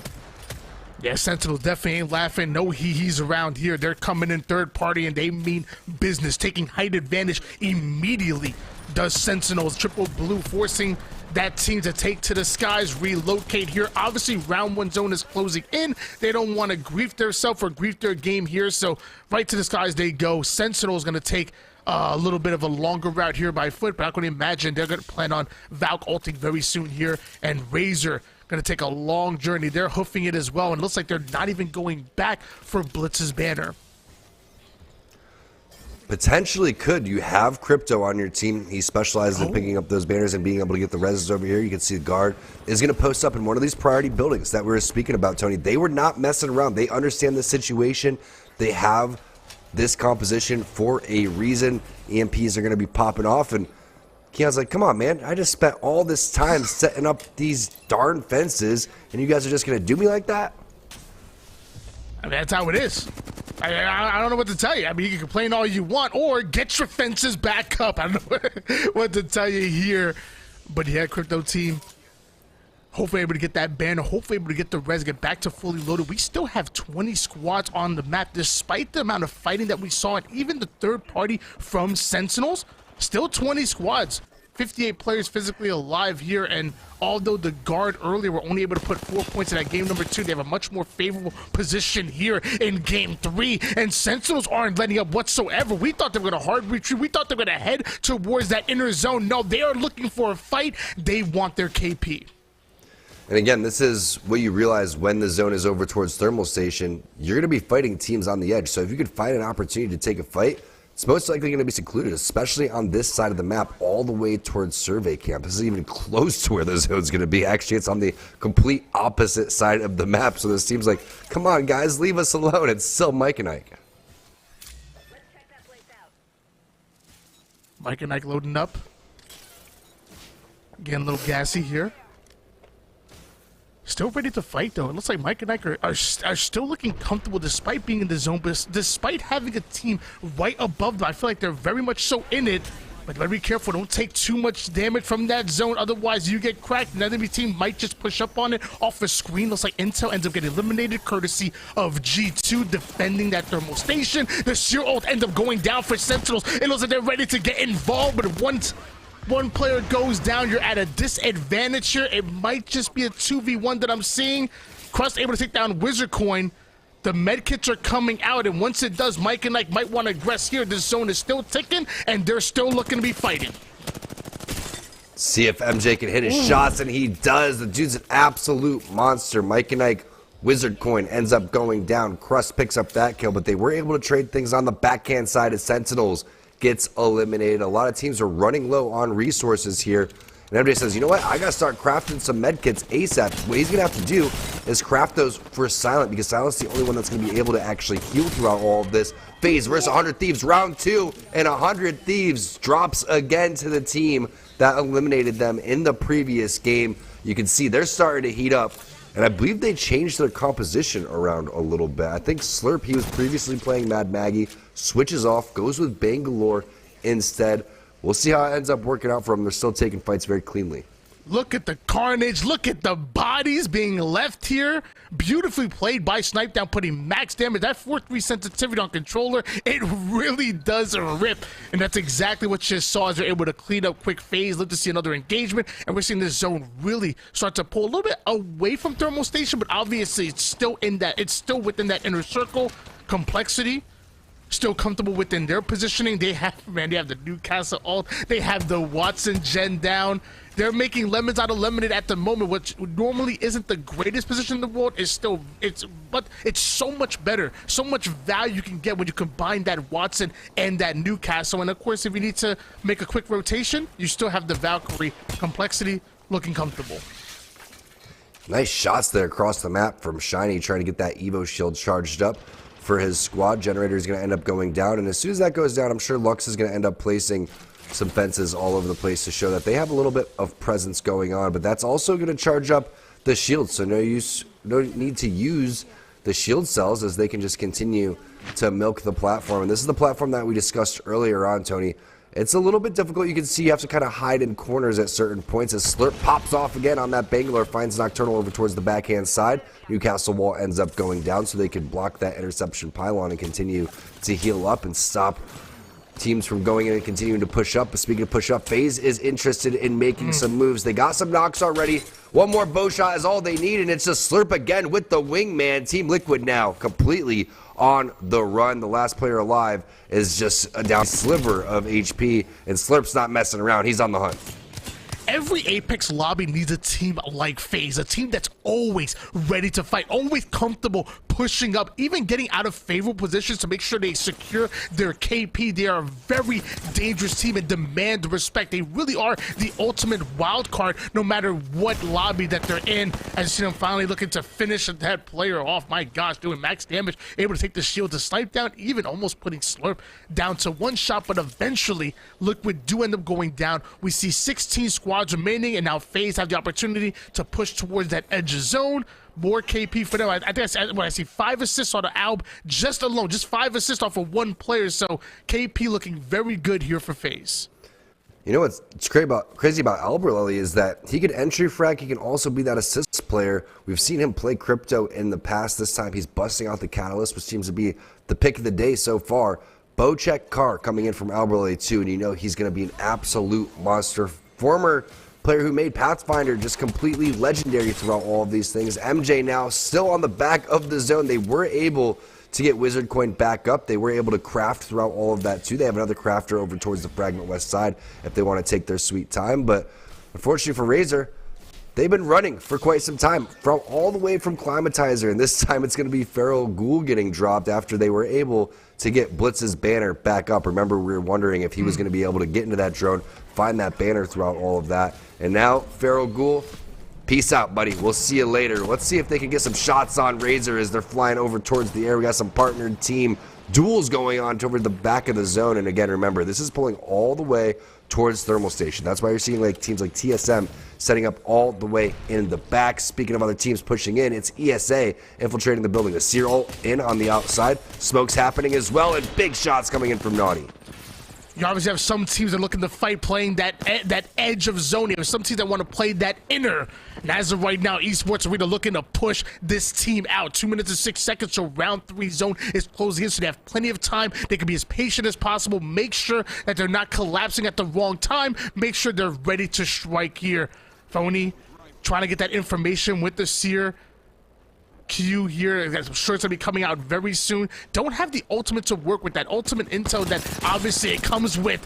Not going to come into work, but looks like the car will. And the G7 no-scope able to finish off that player. Now going in for another one, and just like that, MPS get eliminated. Like I said, Esports Arena, they were waiting for the right time. The right time comes. Now they go from rags to riches here as they loot up. 15 squads remaining. Still have almost about a minute and a half to work with this zone. Well played by Esports Arena. A lot of layers of strategy happening for both teams. You can see the team inside of the building had the idea to three-man swing around, try to find a player that was secluded. That's typically how you play that. But while they were playing checkers, you had Phony playing chess. He was getting the seer scans, pinging where everybody was throughout all of that. Didn't throw his Q. You were calling for it, Tony. It popped up right when that team swung. But because he took the high ground, he got such free shots. And then the scout from the hip was looking so good throughout all of that. In this zone, one of the easier ones to predict, you could see all of the teams that were able to get inside of the building got inside. And you know teams like G2 want to play aggressive. You know the zone is brutal if they have to turtle inside of a building. That's the last thing G2 typically does. TSM, they're kind of playing that big rock on the outside. Complexity still on top of the platform. And it's not 100% sure where exactly this will pull now as we move into zone number 4 and 5. But you can see how much a lot of these teams are going to have to deal with when it comes to gatekeeping, Tony. They have to fight their way through all of these teams that are going to coexist in these buildings. G2 in guard, obviously in favorable positions at the moment. I think you brought up a great point that I really want to kind of capitalize on, and that's the amount of utility that Seer offers you.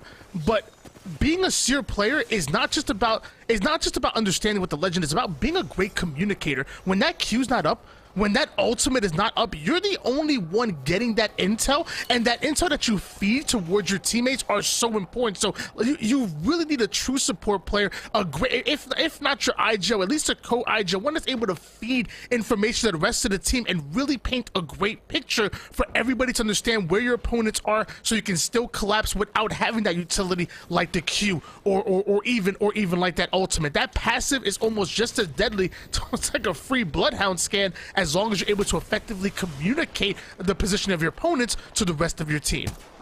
MJ getting 2 knocks in a blink of an eye. I think that's a great point, Tony. A lot of action happening over towards the high ground now in Thermal, and they made their way all the way from Climatizer over towards the high ground. Gold Longbow, excuse me, being pinged on the ground. His face starts to push up. Razor getting eliminated. They were a duo. And look at that wall. Just stops potential third parties from coming in, but it doesn't stop MJ from popping off as he gets 3 knocks in 30 seconds. Some roller players are cars, some roller players are R99. Nazar right now, sniped down, looking like an R99 roller player. We saw him be able to take almost a 1v3 by himself with the amount of damage that he did earlier with it, and we see him continue to put that damage, but now, in a non-favorable position, back against the wall, you have Mike and Ike with G7 scouts and so much mid to long range now trying to hold you out. How do FaZe play this out? How do they get themselves into a better position, as Mike and Ike are currently sitting in God's spot, at least for the next minute or so, looking down at everyone on the map?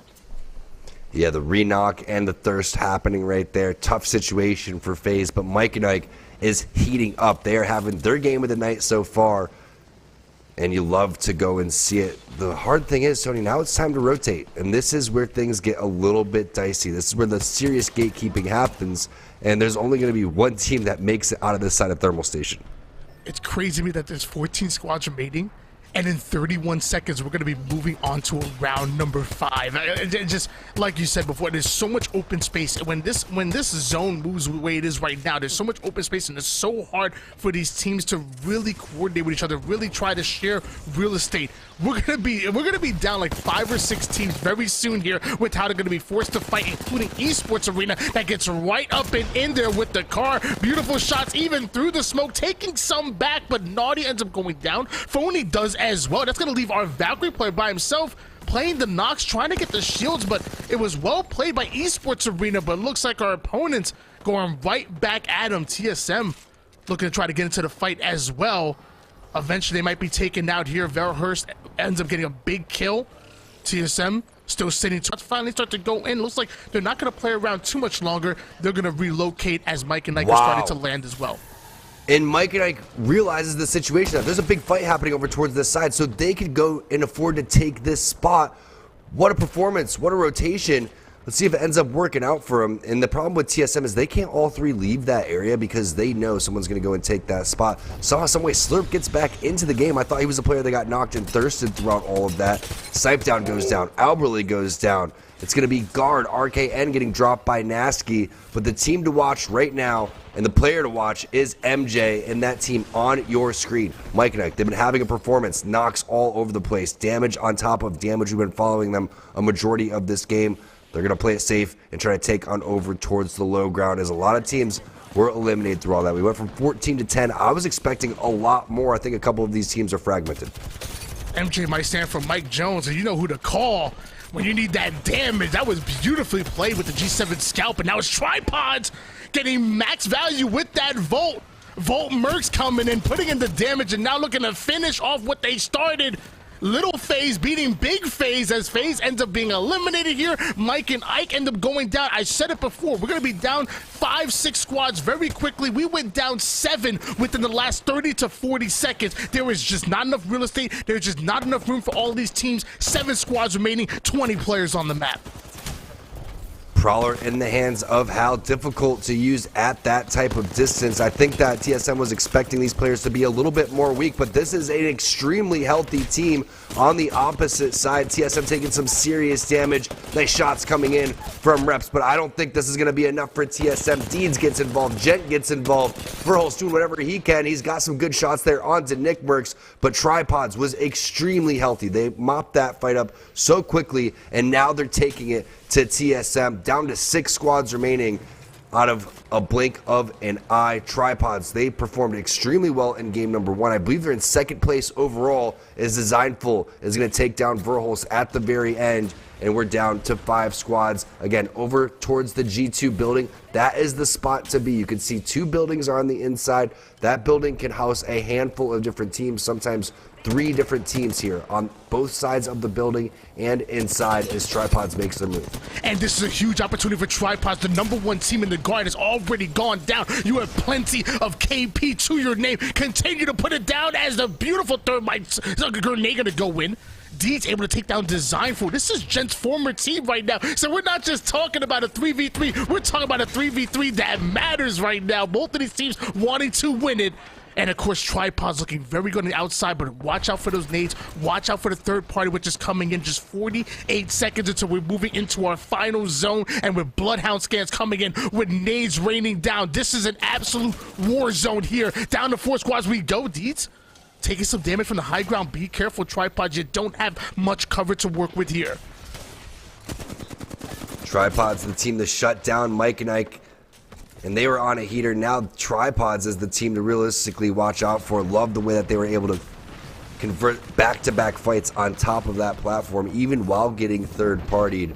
Communication must be on point for these guys overall. It's going to be a sear scan, and the Bangalore Rolling Thunder coming down. A couple smokes happening as well. They desperately want to play on over towards the roof. That's where Nask is. Remember, we're talking about a handful of different teams could go and own this area. There's 3 just here alone as the knock comes through from Nasky. He's got the flatline over towards the high ground. Gentrifying has the black hole if he wants to go and use it, but the shots were so crispy, he didn't want to toss that one. Nasky ends up losing his life as the rest of G2 starts to push in. Fights taking place all over for the God spot. Chaotic on his horizon is going to take on over towards the high ground as well, and then boom, onto K-Swinny's head as G2 looks so healthy in this fight. Tripods may have went down, but look at the damage that they were able to create. Because of that, we end up seeing Team Nasky end up going down. Now G2 able to use this time to get fully healthy here. This is dangerous. G2 pretty close to fully loaded at the moment. They're ready to fight over towards the mid-range. This was their game to lose from the beginning. We saw it moving towards Thermal Station. We know how strong of a team G2. That is going to be it. G2 are your champions here in game number 3. And again, we talked about it with Liquid over towards Skyhook, eventually bounced on over towards Trials. What do you do when the zone pulls into your POI where you land? G2's been through this before.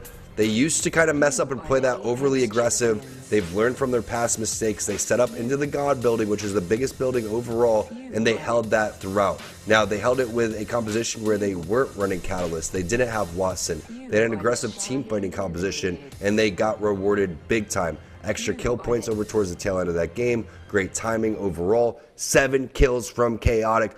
2,300 damage, putting Design and Resulta in the backpack.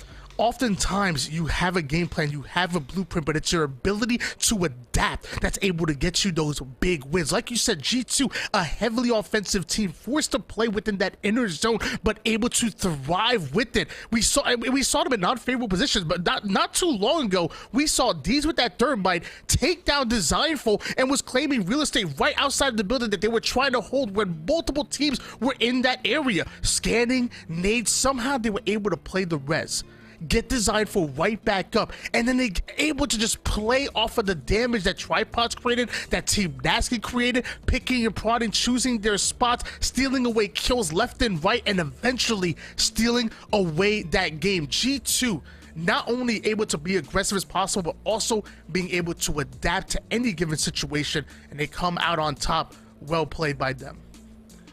3 games on World's Edge. In game number 1 and in game number 3, we saw the teams that took the God spot really early on win the game. It's not easy to do, but they were able to do it. But another great performance from Tripods. Remember, they had some pop-off moments overall. Even though they didn't get the dub, it was still another really strong performance from them. Winners of game number 2, Nasky and his squad, they were still in the running too. That was the team that eventually ended up taking the roof and dropping Tripods as the res was happening that you were talking about, Tony. So overall, some pretty consistent squads here on World's Edge.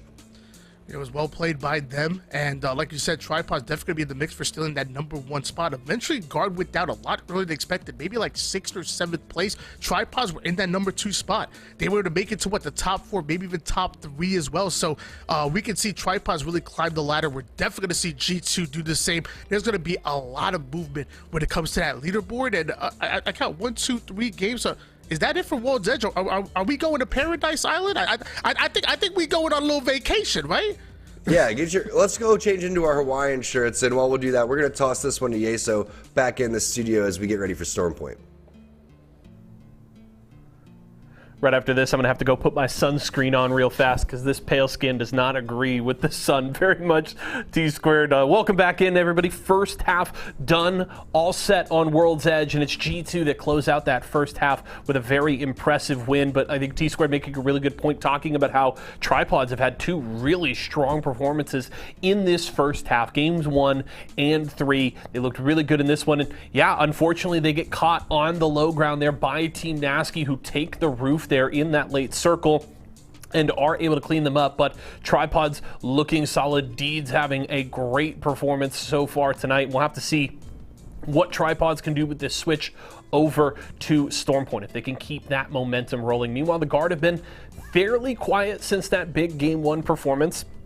A little better showing here in game number 3, but still have not been as dominant as that 15-kill win we saw to start off the day. We'll have to see what they can do. And then, of course, G2. And really, this is a G2 team that I'm very proud that they have been willing and able to spotlight and highlight Chaotic so much, because really when you look at a lot of G2's performances as of late, it has been Chaotic being that focal point, being that big fragger for the team, and has been thriving in that position.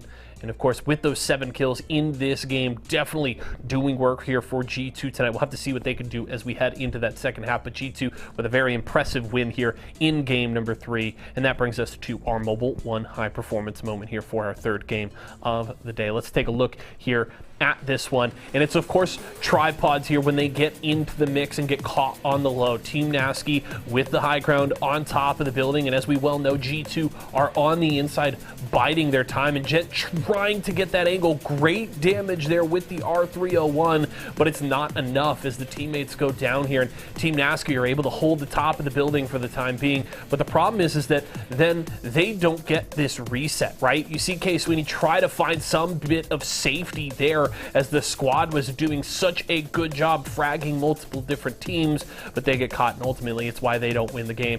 But I do want everybody to just take a quick peek at the stats at the top right of your screen when we swap over here to the POV of Team Nasky. 15 kills there for the squad to this point. So while Team Nasky don't get that all-important win, they made up for the kills that they didn't quite have in their win last time around, because you'll remember they had 4 kills in their win in game 2. They had a ton a ton of KP in this game, and they're going to be very much in the mix at the top of the standings, and the guard can have a lot of teams creeping up on them. That brings us to our Mobile One leaderboard. Let's check out where all of these teams stand at this point. Through 3 games, Team Nasky has stolen away first place, and Tripod's jumping ahead of the guard here as well. So the guard, with a 27-point performance in the first game of the day, have followed that up with just 5 points between the last 2 games. They are tied with G2 right now for third. So that is a very close call there inside of that top 4. FaZe, of course, rounding out that top 5 with 23 points. G2 in 6th with 22. And now 100 Thieves, the only team remaining on this leaderboard yet to put a point on the board. Tyson and Aegon by AOC, as well as Mike and Ike, the 3 representatives from the Series E partner squads inside of that top 10. Still with some work to do, but they are in a good position to make some moves here going into the second half. We will have Storm Point and plenty more when we come back.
Welcome back, everybody, to Series E Pro Night here for Apex Legends. 3 games down on World's Edge. Now we move on over towards Storm Point. We forgot our Hawaiian shirts, Tony. What happened?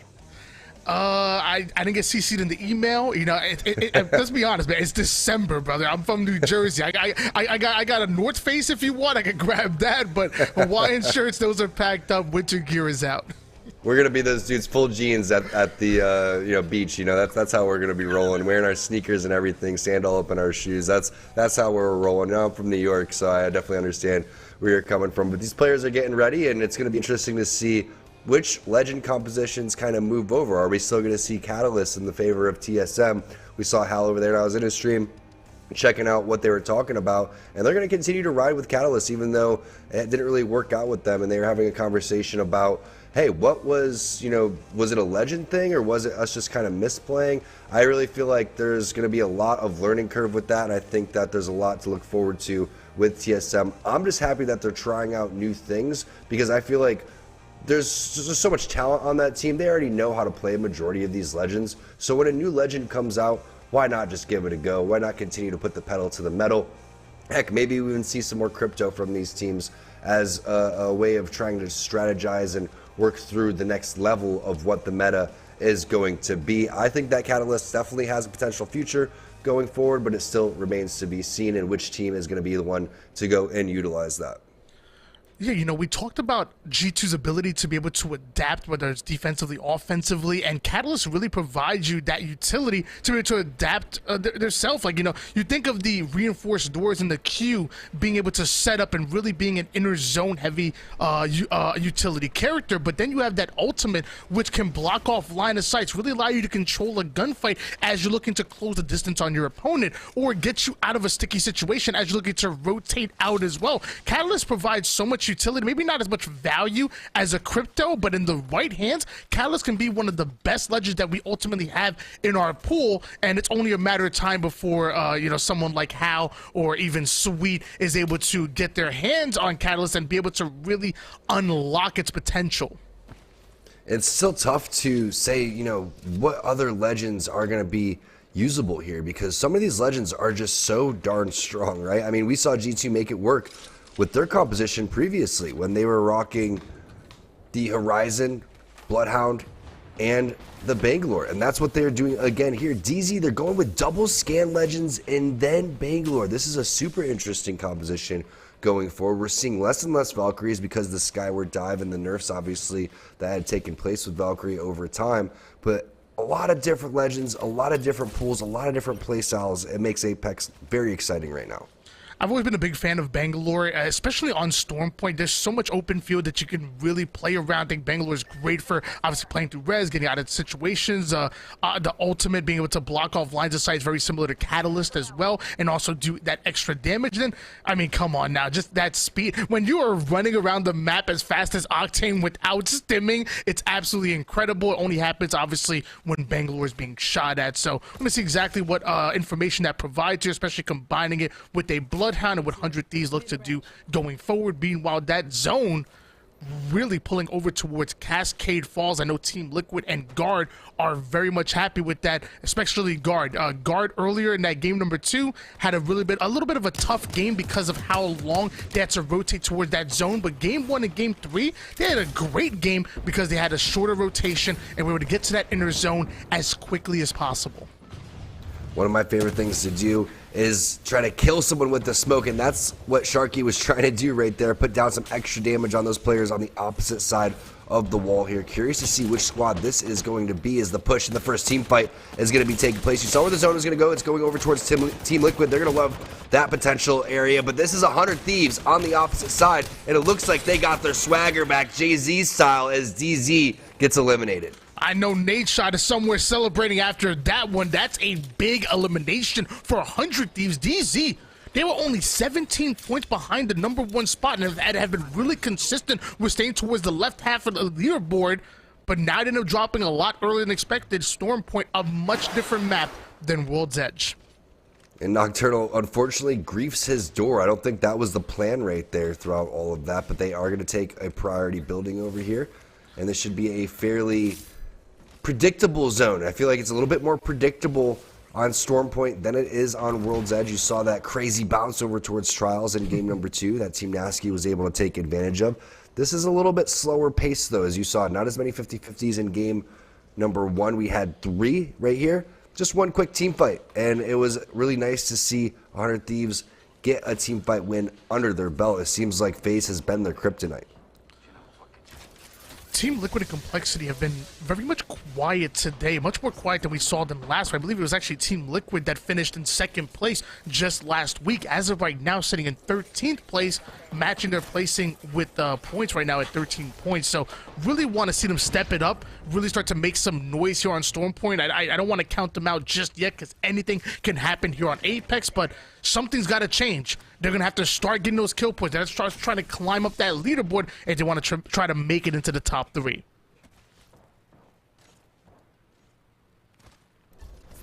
That is facts. As you see TSM still rocking the Catalyst. That's what we were talking about beforehand. And it looks like they have a team on the outside of their building. Let's try to grief their doors. It's the Valkyrie missile swarm that's taking place. But Verhol's peppering some players down below. And I like this play from TSM. You have Catalyst get inside over towards a priority building, lock things down, shut these doors, and let the teams come to you, especially with this many windows. There's a lot of kill opportunities when teams will start to rotate in. ESA with some kill opportunities here as the shots are connecting. Also, Snipe Down 2 knocks there onto CLG, so multiple fights taking place. Love that God spot that Esports Arena used in order to crack their opponents, and with that damage, they're looking to capitalize on it. Obviously, that Valkyrie able to take height immediately, but the reinforced doors is going to slow Valkyrie down just a little bit there. So that's going to give their opponents an opportunity, most likely, to play through the batteries. But hold on, that player gets ripped right through the window. That's the opportunity that Esports Arena looking for once again. They were playing the batteries. They got fully loaded. Even the reinforced doors aren't enough to stop Esports Arena from breaking through. And the car shots 114 right to the body. Phony ends up going down. Naughty doing max damage. It's only a matter of time before they should be able to wipe out here, but hold on. Multiple teams should be over here too, so ESA recognizing that once Phony goes down, they need to try to reset. But the flank coming in from the backhand side, and that's going to be Nano coming in with the car. So a lot of action happening on over towards the building. You have a team inside, teams on the opposite side, and Naughty putting that smoke to work, going in and getting the res onto enemy. Meanwhile, you're going to have some crawling taking place on the opposite side. But look at the value, the reset potential of Bangalore, and you can see why it's been such a popular pick in certain maps like Stormpoint. I thought that was Esports Arena's opportunity to really play off of that 3v2, but like you said, there was other teams getting involved, and eventually they weren't able to get through those doors fast enough. Both the doors from the high ground and the low ground were reinforced. That slowed them down quite a bit, and now you're seeing Mamba coming in with that R301 with the 3X, able to get the intel from Bloodhound scans, and they're just playing right through it. Esports Arena, once where the Hunters end up being hunted down and eliminated in 19th place. CLG still surviving as a duo. I know Phaser around there. What a turn of events for Esports Arena. How unfortunate. It's the power of Catalyst too. You saw how many times they had to kick that door down, Tony, and the reinforced door is very difficult to go and deal with. We all know that one grenade should be able to do it, but 4 kicks, that's what it takes. Tyson taking a lot of damage. Tempest down to a sliver of HP. Cruisin getting one clipped on the backhand side, and this is not looking good if you're a Team Tyson fan. Down to the last 2 remaining players, and they're still getting hunted down. It's time to peace out, and that's exactly what Tempest is doing. Very unfortunate timing for them, as they got lit up by a handful of different squads, potentially one of them being the guard. As you can see, they do have the banner. Where could the respawn take place? They have 2 different respawns directly in our mini-map site. What's going to be the play here for RKN? Yeah, we talked about the guard having a much more favorable position as that zone was starting to close in towards them, but they end up losing a player and gonna have to try to play through that crypto drone and try to get their teammate back in. Meanwhile, G2 getting as aggressive as possible, even through the Bangalore ult they go as they chase down their opposition. You cannot escape from G2, and once you're in that mid-range, that close range, they're going to put the SMGs to work. That's exactly what you're seeing done. Player ends up going down quick. That's Crust of Sentinels, and I love this play. Smoke out, hopefully be able to heal through it, but Chaotic goes down, and this might be a problem for G2. But this is, again, the potential of Bangalore to be able to reset in these fights. However, when Resulta gets knocked, it's just not looking too hot, as 100 Thieves feeling a little bit of a heat check after their team fight win against DZ. Figures they're going to go after G2 next. Why not? So very similar type of play style here over towards the bottom hand side of this hill is the same composition being used as well. Ping's going down. Designful ends up getting re-knocked there by the 30-30. Chaotic trying to advance with his R301 onto LG, so it's going to be multiple knocks coming in for both of these squads, and it makes you wonder, is 100 Thieves going to continue to try to push in on this and take advantage? But everybody seems like they're playing Bangalore right now. Yeah, both 100 Thieves and Luminosity were getting involved with that G2 fight. It looks like 100 Thieves were getting ready to maybe relocate, but eventually G2 do end up going down courtesy of Luminosity. Tripods are looking to come in over towards the tail end of this, doing some max damage with the G7 Scout, but D's taking way too much damage right there. Now Gents ends up getting shredded as well. What is going on in this building? Tripods were fully loaded, but they end up getting ripped. And it might be courtesy of 100 Thieves. 100 Thieves needs to have a big performance on the tail end of Stormpoint, because you can see not many points before this. They have the 3 kill points from this game, which means they only got 2 on World's Edge. That's completely unheard of. However, maybe the style of play, maybe the way that they were going about the Newcastle Watson wasn't really a vibe, especially with everybody playing hyper aggressive. the zones that we saw too. Just really difficult to get on over towards those spots as they take a decent amount of damage. Amu getting ripped by Nick Merckx. This is Tripods over towards the high ground, and they are not messing around. Nick Merckx going for the double kill, looking for all three. Bye-bye. 100 Thieves getting the Nick Merckx special right there as they just make quick work of the former champs. Ladies and gentlemen, we have a new kill leader, and it's Nick Merckx so far in the lobby, but Luminosity Gaming looking to come in. It was just well played. We saw Tripods get ripped by 100 as they started to approach that building. They were able to regain, able to slay out. Now Luminosity coming in with the Peacekeeper, laying down the law. Beautifully played as Deeds and Nick Merckx both go down. So a pseudo 3v1 at the moment as Gent is the final player alive for Tripods, and Luminosity Gaming are making sure that there is no res in sight. Well played by Luminosity Gaming to wait for all of this action to go down, for them to come in right in the right moment, secure their kills, and just like that, we're down to 16 squads, but we know there's at least one rat on the map, and his name is Gent. And I'm looking at the replay of that fight against 100 Thieves, and you just see the power of Horizon and Seer in these instances. They were able to get the scan, and then they figured, let's go toss that black hole.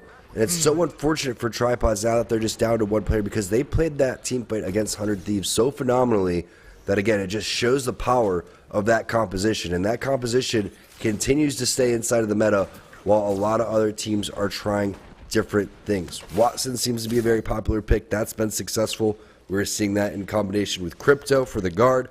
I love those comps. I feel like if you're going to play anything, listen, you can play whatever you want right now. And I love talking about the Legend diversity, because there was a time where you're either stuck playing Watson, Pathfinder, or Wraith, and it just wasn't nearly as fitting for what your playstyle potentially could be, what your team's playstyle could be, what your individual playstyle could be.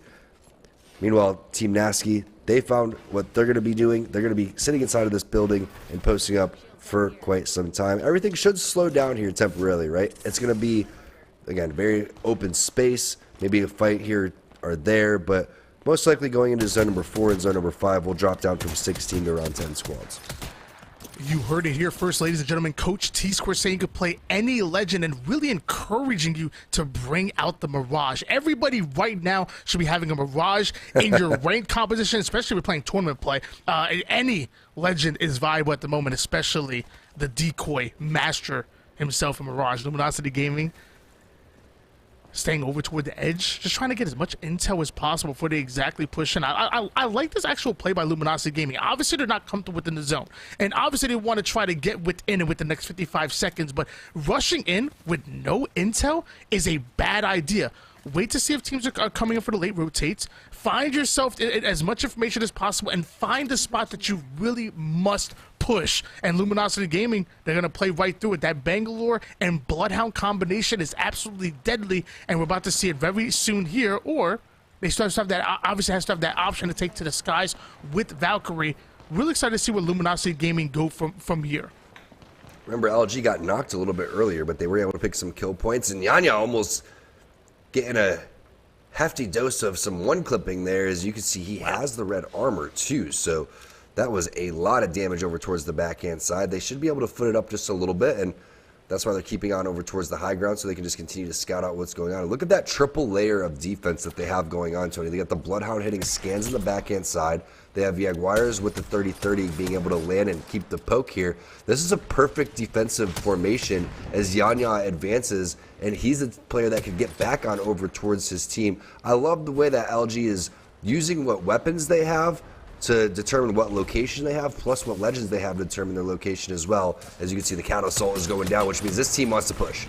Yeah, whenever you see that Catalyst ult come in, that means they're blocking lines of sight. That means they're trying to get as close as possible and trying to close the distance. Luckily, Luminosity Gaming are ready for it. They dropped the Bang ult to try to hold them back off, providing a very similar utility. They're triple red, so they're ready to fight. Luminosity, we're trying to find an entrance over towards this zone, and if you want to push them, they can come right back at you, and that's exactly what you see. The car shots start to rip, and it looks like Snipe Down going to be the first one to go down, so obviously it's FaZe that are coming in, but our Bangalore player hits the ground. Yanya, not just a fun name to say, but absolute deadly player. RE45 is in, and just like that, they may not be phased by the competition, but they will be playing this out in the lobby as spectators. LG make it to the top 15. Tough team to team fight against, and you can see the res happening on the player that's closest after the armor swap goes down, and that's going to be the Bangalore getting res, so you can go and again hit that smokes, get the reset, and all is well if you're an LG fan. What a play. The aggressiveness to immediately try to find one player out of position, but speaking of out of position, that's going to be Orioles. Unlucky indeed as the car is going to meet their fate. That's going to be Team Nasky trying to take over this building, and they rightfully should be able to after getting that knock. I know you're upset to see Loba. Oh, I'm upset to see Loba. Whoa. Well, Loba down, Loba down dying. My bad. The Loba death. Don't disrespect Loba. Always stay alive. I've never had a bad game in my life, especially when playing Loba. I have a 100% win percentage at all times. Halo, Apex, doesn't matter. Team Nasky, who's been very consistent so far this tournament, is in the #1 spot with 38 points. Must not be feeling all that much comfortable, at least as far as the points go, because 5 points behind them are tripods. 8 points behind them are the guard right now, so they definitely have to make sure they keep that consistency, even coming with Storm Point, the amount of damage that they're putting out and chasing this team in. Eventually, I can only imagine the team in front are going to run into a whole nother squad, and so will Team Nasky. I wouldn't be surprised if Team Nasky take to the skies here, because they have to know that they're going to be in a non-favorable position. That's exactly what they're going to do. Intel did end up going down, and Team Liquid are once again fighting with their neighbors. I don't know what's going on. Why can't we be friends? Exactly. Well, Team Liquid, they're trying to get some consistency going on today. They have not been able to find their footing as much as normal. Team Nasky, who would have thought, in first place after getting eliminated first in game #1. They have 40 points overall, and they find themselves inside of a building, inside of the zone. However, there's a big push coming in, and oh no, stepping in front of the bullets there as things got a little bit dicey, but they're making quick work of Team Razor until a big grenade comes in from Nasky to help save himself, as Switty's going to go for the res on the door. The block happening, EMP's going off, Sentinels gets eliminated. We're down to 13 squads overall. Majority of them are fairly healthy, but you can see here not much doing on this side of the zone, right? A lot of this area has already been taken, and that is Razor going down as Verholst get involved. TSM now pushing up for the third party. Team Nasky able to survive despite the fact that Unlucky puts a clip into his teammate, come back in, get the 3v3 they were looking for, but now it's TSM that come in, third party, wipe them out, bring us down to 11 squads, make it 10, because it looks like Aegon's going to go down as well, and of course TSM getting to loot up here, and of course it's Tripods, the #2 team so far, still in the map. Minute and 12 seconds before they have to close in. There's multiple teams in front of them, but looks like Tripods have no place to go but forward. They have the Newcastle wall that was left by another team to try to play around, but looks like Gent ends up being shredded. Nick Merckx does as well. Nades starts to go and stop looter. The nades are coming, and looks like Deeds goes down. Nick Merckx once was the kill leader.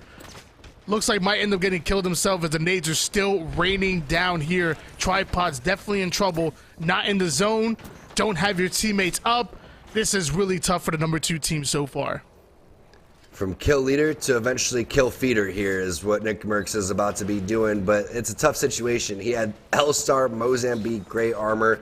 You're like, oh, look at these death boxes. I wonder why they're here. Yeah, because a lot of people just died right there, so not as free a loot as they were hoping for, as they still have not been able to get Rambo back up, and it looks like they won't be able to unless a Moby goes down throughout all of this, but they are in a good spot inside of the zone as we switch on over to CLG to see what they're up to. They're at the bottom of the wheel. Horizontal goes down, immediately gets taken down. You know that's always going to be followed up with some grenades, arc stars, frags all over the place. It's Wizard Coin with the Kobe. And with that, Mamba going to be the first one to get knocked here for CLG. And obviously once that knock comes in, their opponents are going to want to try to play through it. So Nano going to try to go for the res, has the smoke to try to play through it. Demi is going to do their best to try to provide some kind of cover fire. Mamba does end up back up, and looks like they're going to have enough time to play a medkit, play a battery, so CLG not down just yet. And I love this high ground being snatched up by Demi. What a play. Absolutely one-clipping Wizard Coin. Beautifully played by CLG. They were down a player, but now it looks like they're going to be able to push up through this right as the zone is coming in. It couldn't have come at a better time here for Counter Logic Gaming. What a play. Getting up on top of the wheel. No one was expecting that play. A lot of times you would think that the Seer is scanning for that, but just a sliver of missed timing coming in, but CLG now gets dropped on over towards the side. 2 players eating it as Nano gets eliminated. CLG goes out, Liquid goes out. TSM still involved in this one, is MPS is having their best game so far, but the duo of the guard, unfortunately, again, lost out on Rambo early. They've been posted up in the building for quite some time. Fortunately for Mike and Ike, they were able to get Wizard Coin back in, and now we're down to 6 squads in this final zone. This is going to be such an exciting ending. But look where Mike and Ike is relative to where they have to go into about 26 seconds. Mike and Ike have probably the longest journey to make. TSM aren't all that comfortable, but they're not in as bad a position as Mike and Ike at the moment. Many teams are going to have to relocate here, try to take as little damage as possible, because once that zone is coming in, you will be forced to fight. You will have to earn that next position. In about 10 seconds, we're about to be down to 1 squad very soon. Excited to see what the power of Catalyst holds in these type of situations. Which legend composition, which position is going to reign supreme? LG's been playing a great game so far. We saw the fight win against FaZe. Now the push coming in from Mike and Ike, and it looks like they want to take over that roof, but they didn't realize there's 3 teams directly behind them.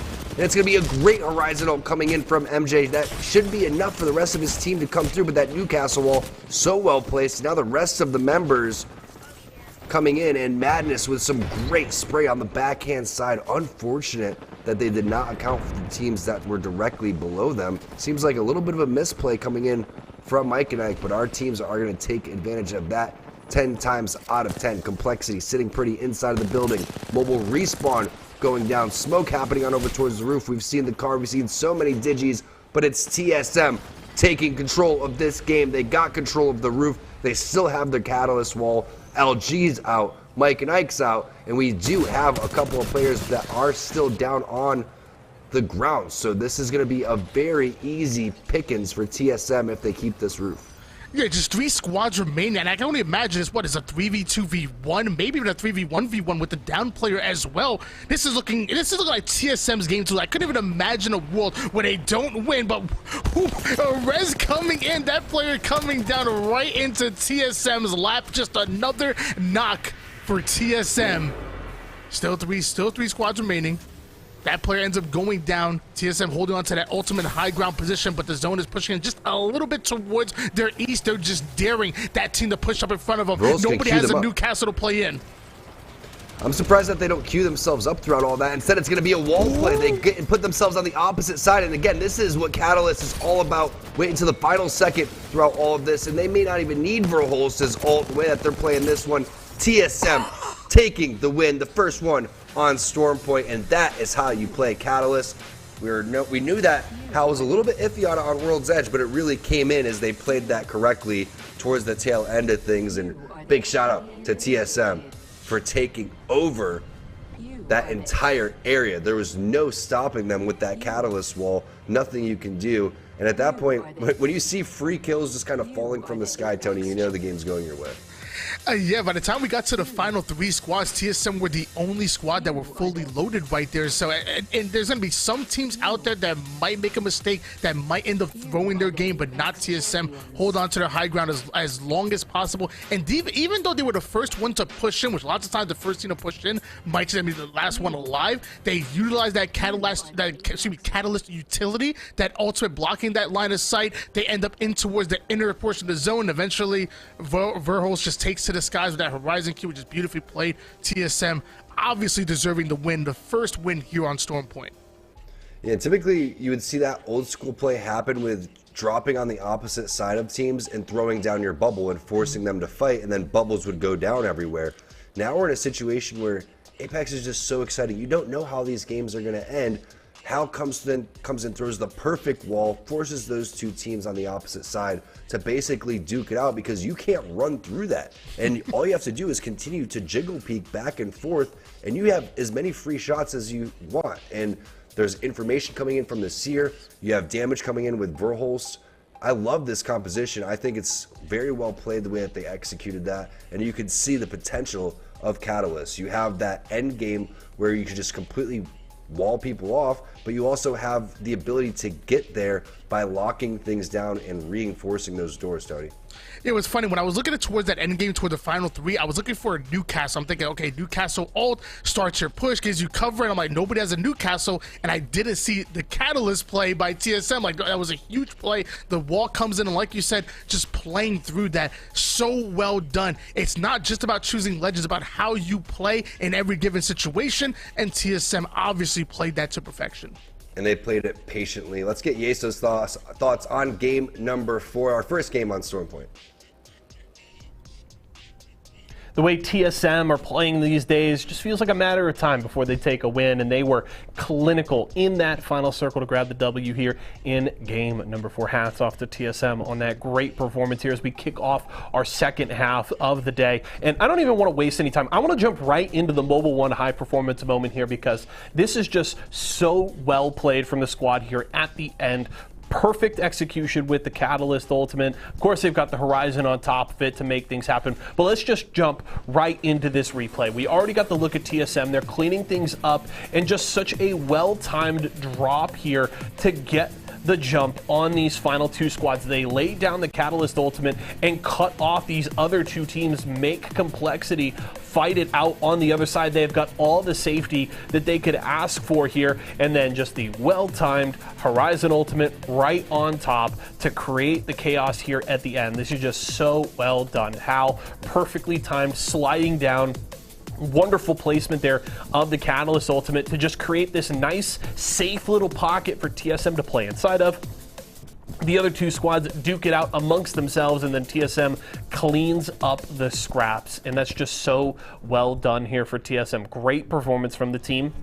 They've been relatively quiet through the first 3 games. Had a couple of times where we jumped into their POVs and they were winning some fights, but weren't really putting up a ton of numbers on the overall leaderboard. But that's going to be a really nice boon to their chances here going into the final 2 games as we take a look at our Mobile One leaderboard. So you can see TSM with that performance all the way up to 33 points. They're in sole possession of 5th place right now, just a point behind G2, 2 behind the Guard there in 3rd place. And it's going to be a very exciting run to the finish here. Tripods continuing to play strong here today. They're in that 2nd place spot, still just 5 points behind Team Nasky.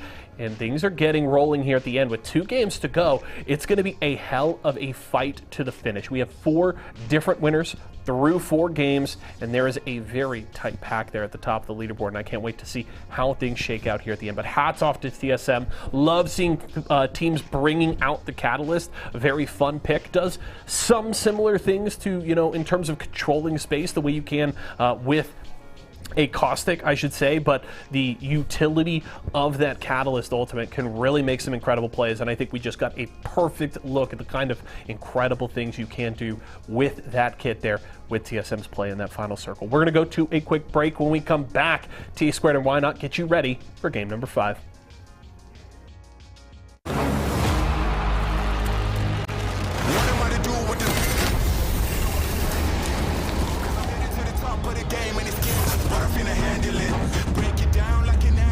I'll be loading up, they wanna package this. Pray for peace, pacifist, I'm never old enough to give a promise.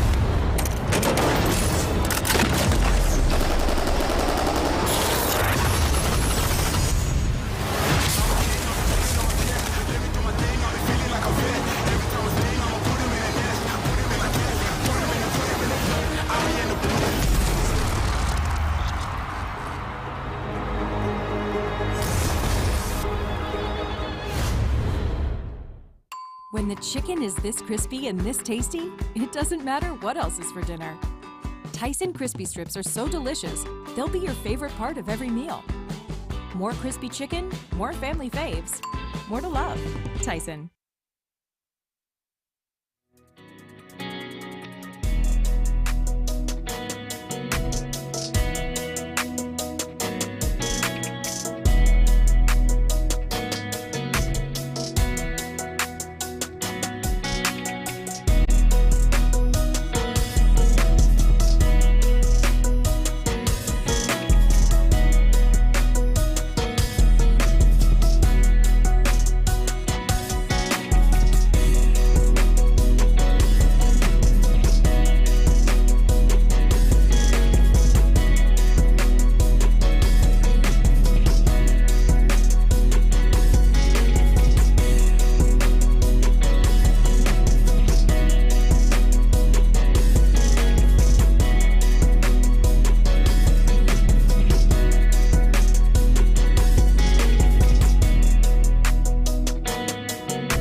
Welcome back, everybody, to Series Z. 2 games remaining on Stormpoint to find out who is going to be walking away with their share of $2,000.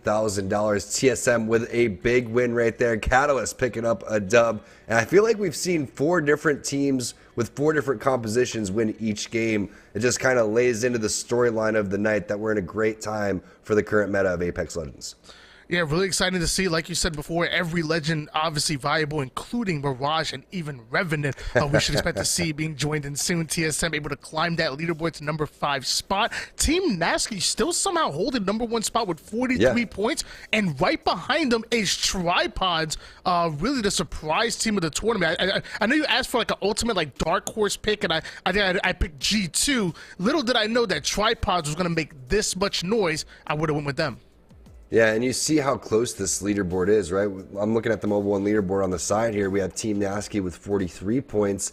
And then, realistically, anybody inside, it's still anybody's game. I mean, you could come back and be in last place like Team Intel, win back-to-back games, and potentially win this thing. So very rarely do we see a leaderboard like this where nobody's really popped off quite yet. And again, that goes back to the state of where Apex is currently at, with everybody really being able to play whatever they want or feel comfortable with, within reason, all right? Don't listen to Tony. He's capping, all right? Don't play Revenant on my team. All right, I guess I'll play Revenant, you play Octane, Tony. Let's take over. I'm ready. But the same way that this is anybody's game to win, it's also anybody's game to lose as well. Like, if your team Nasky, Tripods, or the Guard, like, I'm not feeling comfortable in the top spot. Not when everybody in the top 6 is literally 1 game away from being able to usurp you on the leaderboard. So it's anybody's game right now. The competition is so tight. This is exactly how you start off week 2 of Series E Apex. I think one of the most popular picks that we're seeing, and it's been a recurring theme over the last couple of weeks, maybe the last month or two, is Bangalore. A lot of teams are playing because of that reset potential. And as 2 controller players here on your screens, I like Bangalore. You get the give and take, right? Yeah, you lose the aim assist through the smoke, but you know how nice it is to get some kills and just smoke out the box and just sit there and take as long as you want to loot.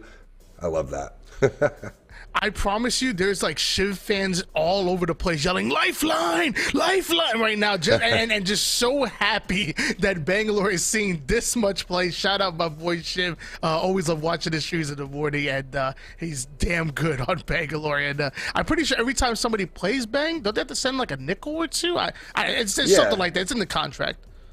Yeah, I'm pretty sure, you know, that's what keeps the lights on over there for Shiv, not his stream. It's when everyone else plays Bangalore. We need a Shiv skin in there somewhere. Maybe get some of his quotes in there. You know, the last thing that you want to do is try to take on that guy in matchmaking. And Beast, one of my former teammates as well. Shout out to Shiv. Also, a big Series E fan. I see him in the chat sometimes swinging by. But there's your Mobile 1 leaderboard, and we're talking about how it is anybody's to win and anybody's to lose. I think that's a great point. Again, Tripods coming through, and we were talking about the performance that they had coming fresh off their best performance in the ALGS. It seems like they've really hit their stride. Nick Merckx is getting more and more comfortable with competitive, because you know that he has it inside of him as a former Gears of War pro.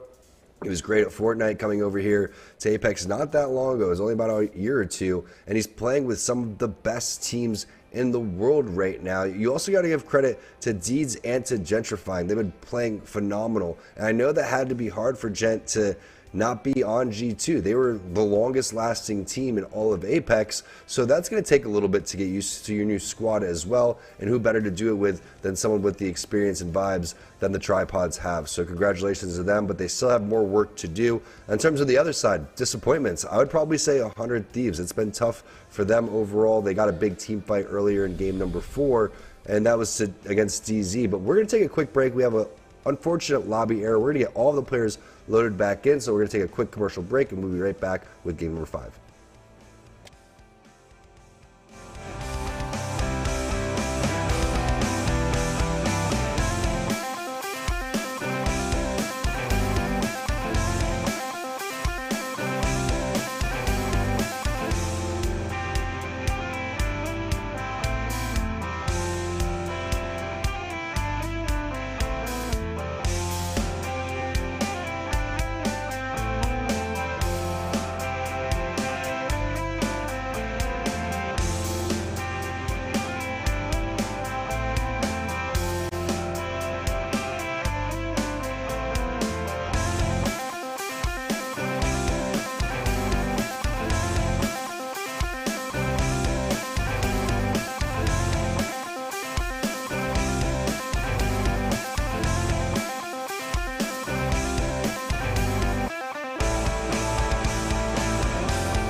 right, we're back with gameplay as we fix the lobby issue, and 2 games remain on Storm Point. Really, anybody could win this one. We'll see who sets themselves up for success going into Game 6.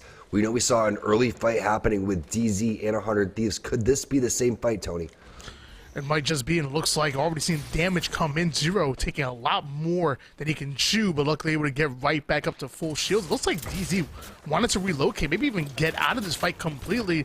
Not the fight they're looking to take. Right to the room they go. They might just be zipping up because 100 Thieves is definitely on their tail. I wonder if these 2 teams are going to fight every single time in this particular spot. It's absolutely hilarious that it's going down the same exact way as before. And now we're seeing Gibby come to surface here. It's going to be Scurry putting it together. We've seen a lot of different legend compositions, but we haven't seen a Gibby quite yet. So excited to see what 100 Thieves does. And they need a little bit of help, so why not call in the big man with the shield to cover for his brothers, as a lot of damage being traded back and forth. The door potentially getting kicked down. Cyril is going to happen. The scan ends up missing. And now they're just going to kind of wait this ult out. I mean, it's a double scan composition. They have Bangalore, Seer, and Bloodhound on the opposite side. Makes it very difficult to push in. And both of these teams really desperately needing this fight right now. You know, they're both finding themselves on the right side of the leaderboard. At this point, there's only 2 games left. This is my favorite part of the tournament, when all these teams are forced to fight, get aggressive. The final 2 games usually are a bloodbath. That's exactly what you're going to see right here. I'd be surprised if either one of these teams really decide to hard rotate out. At this point, I think they both need to hard commit and, you know, create that wall of death. At this point, they're just waiting to get third partied, as unfortunately for Rambo, he gets knocked, but Keon is there to get his back with the alternator. It's going to be double kill coming in for Keon, and now it's just a straight up 1v1. It's got RKN at the very end, eliminating MPS, our first squad, to be taken down. Rambo's got to be loving that. He probably put in some good initial damage, but this fight's still taking place through all of that. And that one was finished a lot quicker than this one. Is the burst from Zero is absolutely insane, Tony, and 100 Thieves.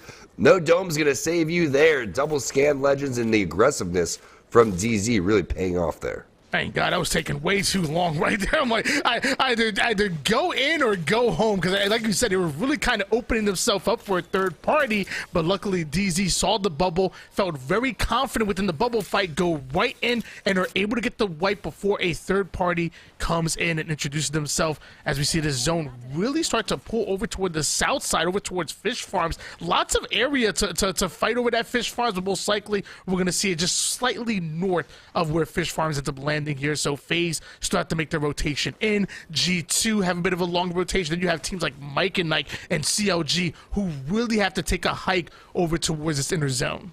Yeah, and I like what FaZe is doing, taking their time, going to rotate over towards the very backhand side, very Liquid-esque the way that they're kind of going about their business, but a plethora of colors inside of the zone.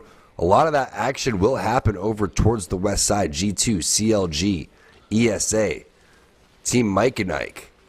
They're going to have to deal with that antenna rotation and those chokes on that side of the map. You can see TSM coming in on over towards the north side.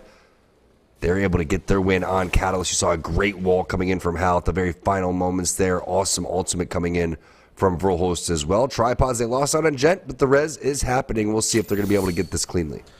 And one thing I just noticed that purple shoddy bolt is currently in the crafter right now, so don't be surprised if you see a bunch of Mastiffs, and even if you can't find the Mastiff yourself, I think it might even be worth, you know, spending for that Peacekeeper, because that purple bolt can be so deadly. As Nick Merck starts to take a bit of damage here, they're trying to distract as the res is coming in, and Gent is able to make it through fairly safe right now. Hopefully he can get himself some quick utility here. As I say that though, Nick gets shredded, ends up going down quickly, so now we have Deeds and Gent playing by themselves, and it's going to be quite risky for Gent to try to play for that box and try to get any utility, but luckily he's able to do so.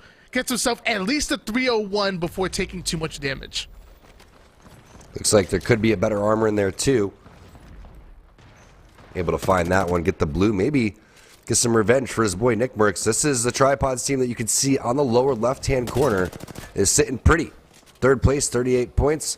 Is Keon going to continue to pop off there and get the knock and flush there onto Blitz. Nice job from Gent recognizing the situation. He's the player that can go back up top and hit that Q to get on over towards. You have to get on top of that box if you want to go and queue up, but instead he's just going to go and take the rope. He's able to get through there.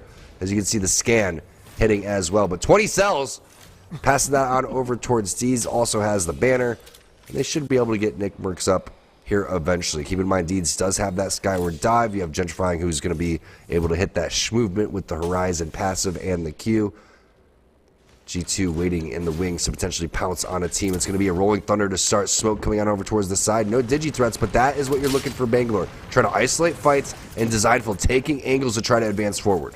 And it's not just the smoke that Bangalore provides that allows you to create these crazy angles in the 3v3. It's also that ultimate as well. The bombardment comes in and really distracts your opponent as they're going through the smoke, going through the bombardment, but CLG still doing a fantastic job of fighting right back, and that's because they can see right through that smoke with the Bloodhound Beast of the Hunt. Well played by CLG to stop that push from going forward, and now they're actually pushing up themselves off the screen. DZ ends up getting eliminated, and CLG pushing up. If G2 don't be careful, they might join DZ in the lobby.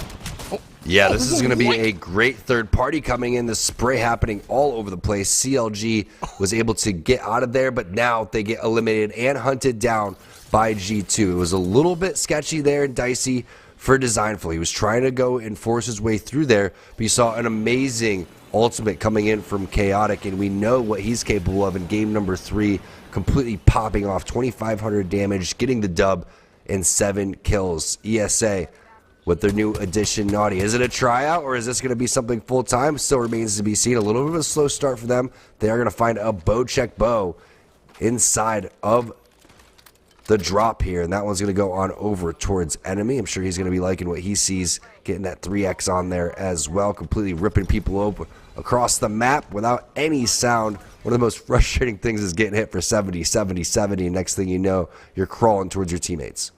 Esports Arena definitely looking good with Naughty on, and it's tough though, because you want to see him on that left side of the leaderboard. We've seen moments of brilliance, but we haven't seen them put entire games together just yet, and it's tough though, because you can't just take 3 ultra talented players and expect them to go god mode right off the rip. It's going to take some time. They got to get used to their play style. They really got to get used to each other and really create a team as opposed to just 3 individually talented players. So really excited to see if Esports Arena do end up going with the same trio going forward, and really excited to see them start to come into their own week after week. 3 players, triple purple, even having Phony with that charge rifle, trying to get the intel from the beacon before they actually push forward and really try to formulate a game plan from here. Sear with a charge rifle, everyone's favorite thing to see overall. As Sentinel's going with the meatball comp, they got Newcastle, Gibby, Valkyrie as well. The shots coming through. Some nice burst spray with the flatline too for that. Anvil absolutely rips with the flatline and the R301. Great for long range when you're trying to conserve the ammo and lay down some headshots. I think does some massive damage, but you can see the defensive environment coming in from Sentinels. They're going to continue to advance forward, but the damage has already been done. They bullied this team off of the roof. And which team is this going to be? Sentinels looks like they want to take this fight. Wow, beautiful flatline shots coming out of Crush right there, and that's the opening Sentinels were looking for as they find their second knock, creating a 3v1. Be careful though, it looks like that might be shots from a third party that's trying to come in, trying to capitalize on that damage, and it might just be TSM getting as close as possible here. Right through the bubble they go. We know the Sentinels are in that 3v1, but we know TSM want to steal some of these kills. Kicking down the door, shots are going out. It looks like they're able to take down one this TSM, and it looks like they finish off a gun. Yeah, they should be able to get scans on where these next players are going to be in 5 seconds until the queue comes up. You know that's exactly what Reps is planning, especially after doing a little bit of damage onto that player. Searching and trying to find out exactly where he is. Tosses that one, and this is still going to be Sentinels on the other side. Enemy getting involved with Chaotic. And G2 gets eliminated, so it looks like they lost out on their positioning that they had. As the push coming in, Sentinels drops the bubble. They're on the hunt for Verholz. Big PK shot lands directly onto Hal's face, and bye-bye TSM, winners of game number 4, and getting a little bit of friendly teabag as well. Sentinel is known for trolling TSM time and time again in scrims, especially on World's Edge when they used to land so close to Fragment East. I think of the time where Sentinels go in, they triple push Hal, go in and just punch him out, and then just run away to No Name. It was absolutely hilarious. But this time Sentinels meant strictly business right there, eliminating them, and that's really what we were kind of talking about before. You know, with that purple shoddy bolt in the crafter, even if you don't find a Mastiff, the Peacekeeper is still so viable, and sometimes you don't want to spend that 30 craft in order to grab it, but combining that with the purple shoddy is absolutely deadly, especially when it smacks somebody for 99 like you saw. A large reason why TSM got eliminated was because that Peacekeeper really was putting in work. It really was. That ripped Hal for, I believe, over 100 damage throughout all of that. Plus, he has the Digi on that. We know what the amount of Bangalore is in the lobby, especially on Storm Point. That's going to be the perfect weapon for this scenario. So we'll see if that composition ends up working out for Sentinels in the long run.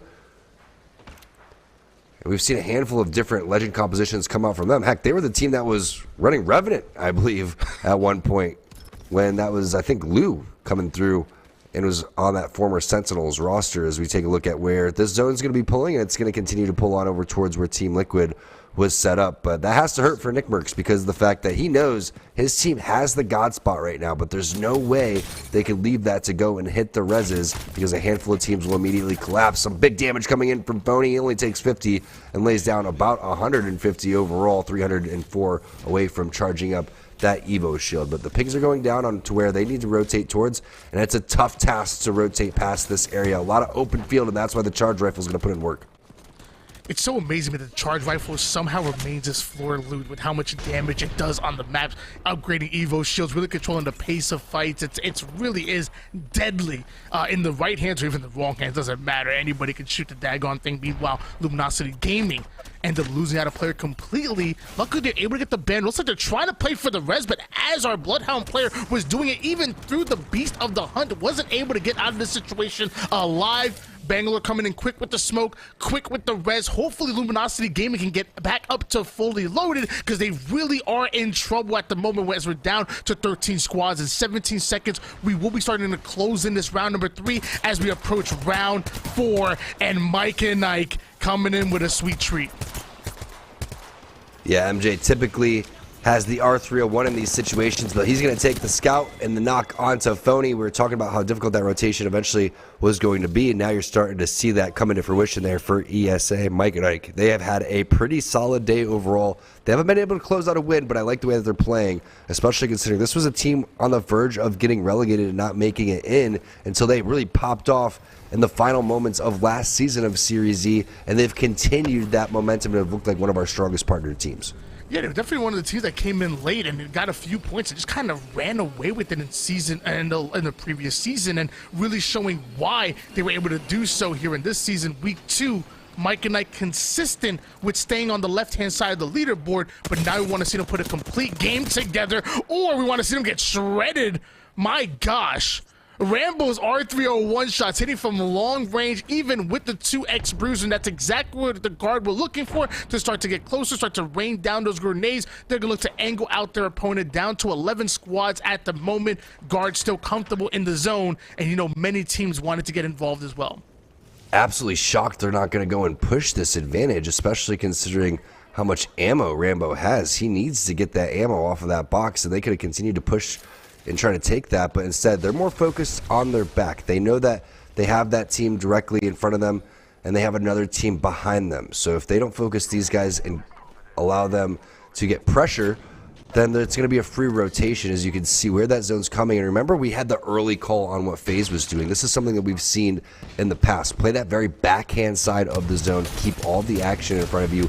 A great recipe for success and to get a dub. Team Nasky in first place overall. They do lose out on one player. You can see the shots coming in from Nasky, completely ripping the enemy players apart, but unlucky. Had to dip out. He needed to hit the battery, and now it's not looking good for Team Nasky. Number 1 team so far on the leaderboard is Nasky right now, but like you said, it's not looking good.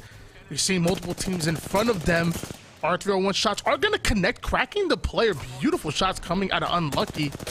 Nothing lucky about that, and with that, somehow able to knock a player onto Incel despite taking damage from behind. I don't know how unlucky he's able to get the knock, but then they have another team onto the high ground. I don't know why his name is unlucky. Right now, the movement right now, the fact that he's still alive at the moment is quite lucky indeed. He was able to survive at least one extra placement, but eventually Nasty do end up going down. Tripods down to their final member here with 9 squads remaining. We're seeing Sentinels start to get knocked here courtesy of FaZe holding them out, like you said, keeping their backs against the wall and holding everybody in front of them. A great way to take these fights. Look at Slurp just in the middle of the open in the street saying, let's go, I'm ready to duke it out with anybody. He has that extra movement for when he ends up getting shot at, which you brought up earlier, Tony. Just makes Bangalore so awesome. I love that. One of my favorite passives in the game, right next to Horizon with her moonwalking abilities.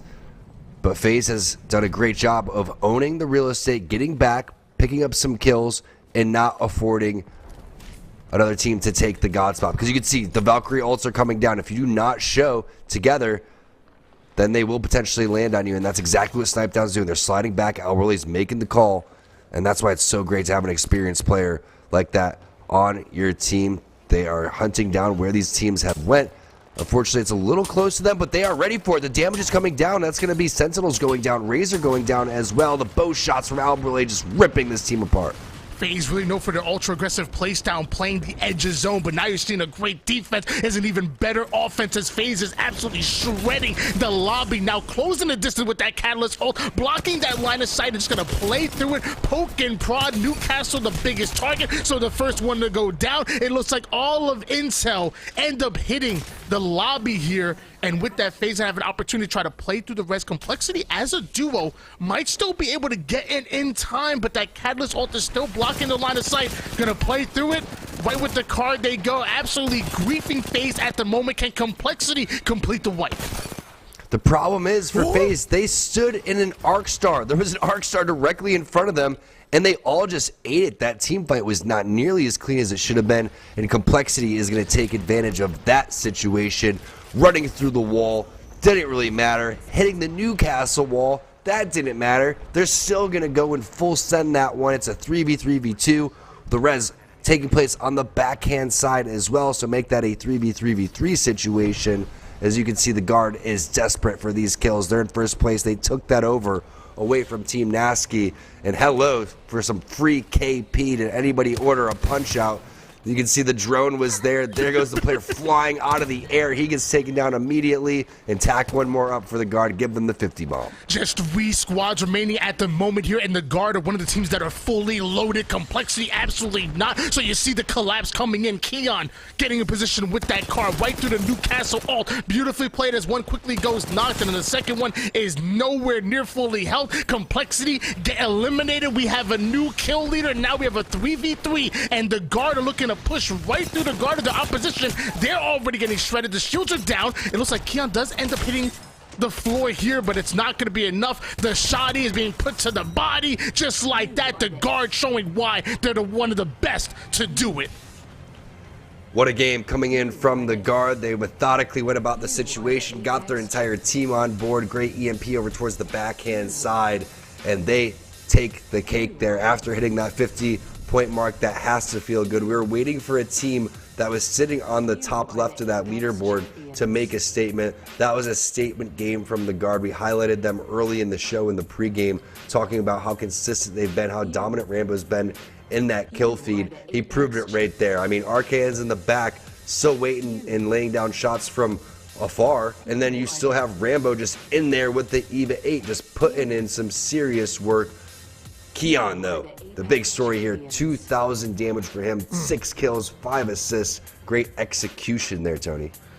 The thing about the guard is they don't fear anyone, and they don't fear any moment, any position at any point in time, whether it's defensively, offensively. The guard know that they can win those 3v3s. They're so confident in their gun skill and so confident in their play calls that they're just super consistent with it. Guard able to take a win both on World's Edge and here in Storm Point, able to stay consistent even without pulling the wins. And you see this, not just about getting wins and not putting down damage on the map. You see 5 kills between two of our players, and obviously you have Keon, who really slays out with those 6 kills. The guard are absolutely disgusting with it and most likely going to take the #1 spot leading into the final game. I'm curious to see who's going to be the other team to really step it up there, because we've seen Tripods coming through doing really well. Team Nasky was doing really well. Some of the teams that we were expecting to really pop off today have been there, but it's been all the guard so far. One game is going to be remaining here. That's going to be on Storm Point. We're going to toss this one to Yeso while we get the players ready in the lobby. FaZe with one of their best performances of the day, and Intel in the mix there at the end of the game, but it's the guard that make the return. Wins in games 1 and 5 so far tonight. A little bit of a lull for them in the middle, but they are back on top with this performance. A nice 11 kill showing, 23 points overall, and the guard looking damn good here. I think they were not happy seeing that first place spot taken away from them over those last 3 games, but they are back to take it over, and they're going to battle it out with Team Nasky, G2, and more going into this final game. Of course, TSM here coming off of their win in the last game.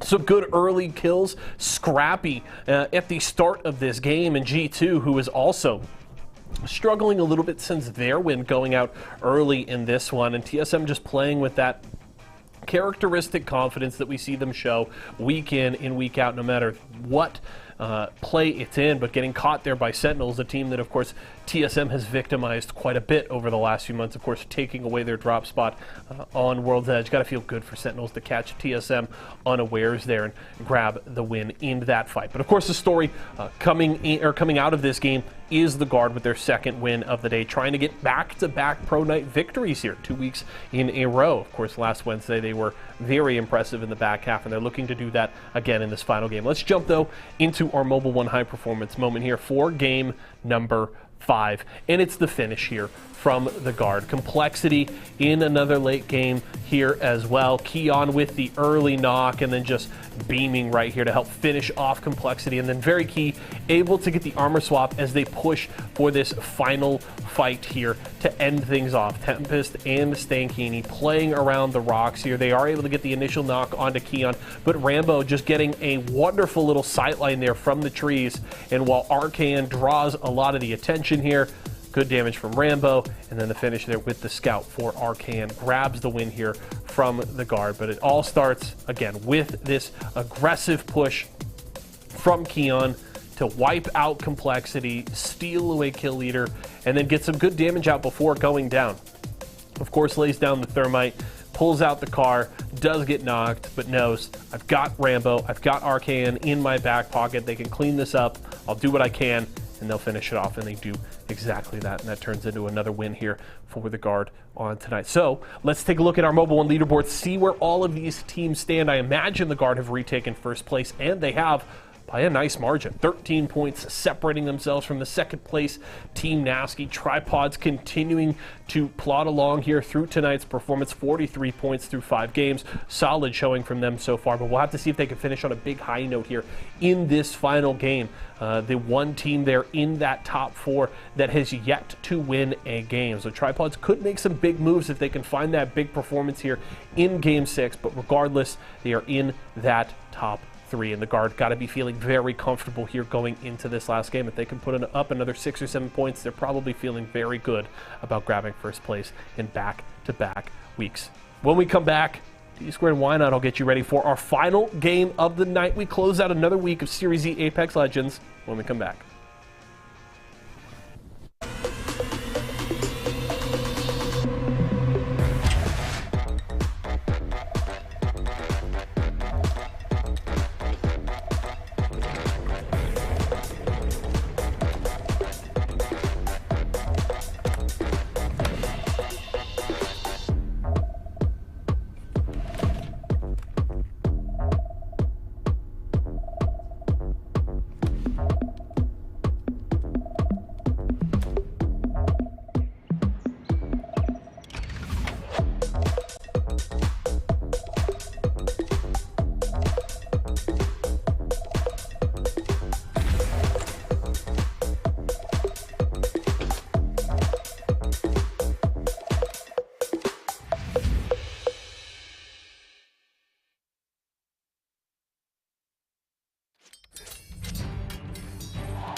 One more game remains, and we saw the guard completely pop off. There's a lot of teams that still could catch him. T-Squared and Tony bringing you the action. Tony, do you think guard's going to pull this one off?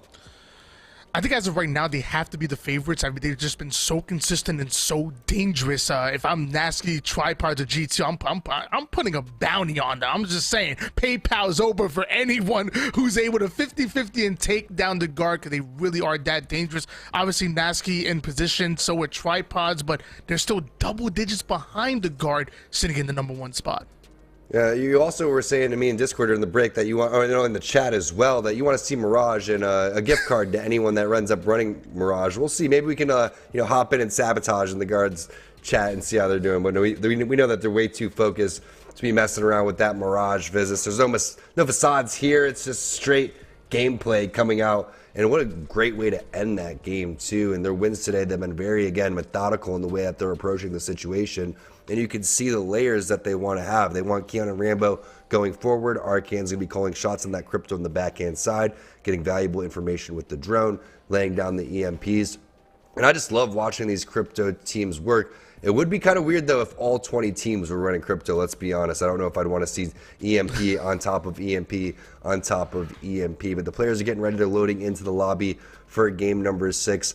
I'm looking forward to seeing if Tripods can bounce back, because this has kind of been the hero story coming through for them. They originally one of the teams that were counted out of the Pro League. People didn't think that they were going to make it, and they thought they're going to be bottom of the barrel. They've slowly climbed their way up. Best placing was 4th place overall, and they're in the top 4 here today in Series E. What are you seeing from them, Tony, that's making it work? Just confidence and chemistry, and I think that grows within. We kind of talked about it before. It's not just about taking 3 individually talented players and put them together and say, okay, this is your team, now go out and win tournaments. We've seen FaZe start off really slow when they first got put together. Same thing with Tripods, and kind of the same growing pains that Esports Arena are going through right now with their first tournament that I've seen with them playing with Naughty. As they start to get comfortable with each other, as they start to put in that work in the filmer, which by the way every team does, including Tripods, plenty of that, and really start to formulate a game plan or a blueprint and really start to get that cohesiveness together. That's when we see teams get as strong as possible. Tripods have been together for quite some time. They've been putting in the work, whether it's ranked, whether it's film review, whether it's these tournaments, both big and small, and there's a reason why they're sitting at the #3 spot right now. It's not by luck. It's because of the real deal. I will say, with that being said, you're 16 points behind the leader. So in this final game, you need a top 3 finish and a standout game in KP. You need either a #1 finish and some damn good KP to go along with it, and you also need the guard to drop out a bit earlier than expected, which again, bounty, come on now. And we out here mining, I'm just saying, I'm dropping bounties, I don't care. And there's some great points there, Tony. Let's talk about one of them really quick. Was that you mentioned ESA as we were talking about Tripods. It's a newer team, ESA, Naughty coming in and nail right on the head there, because it does take a little bit of time. And I was thinking, hey, it's either going to go one of 2 ways, right?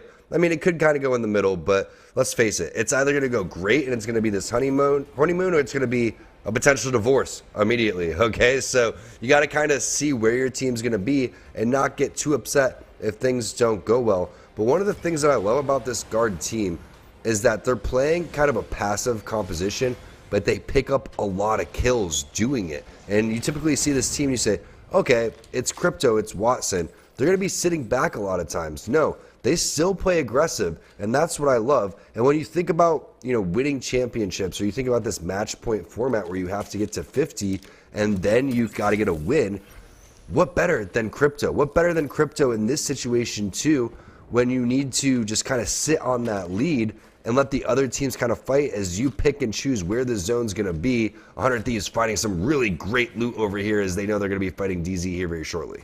Yeah, it's only a matter of time before these two really go at it. I mean, they're both still find themselves at a non-favorable position on the leaderboard. Actually, I think 100 Thieves actually might be the last place squad right now. So there's really no reason for them not to fight, not to put in the work. Hey, get in there, try to come out with the big win here and gain some kind of momentum into your next tournament. Gibby chucking the backwards thermal to try to stop Zero from coming in, but even that wasn't enough. The first knock goes in favor of DZ.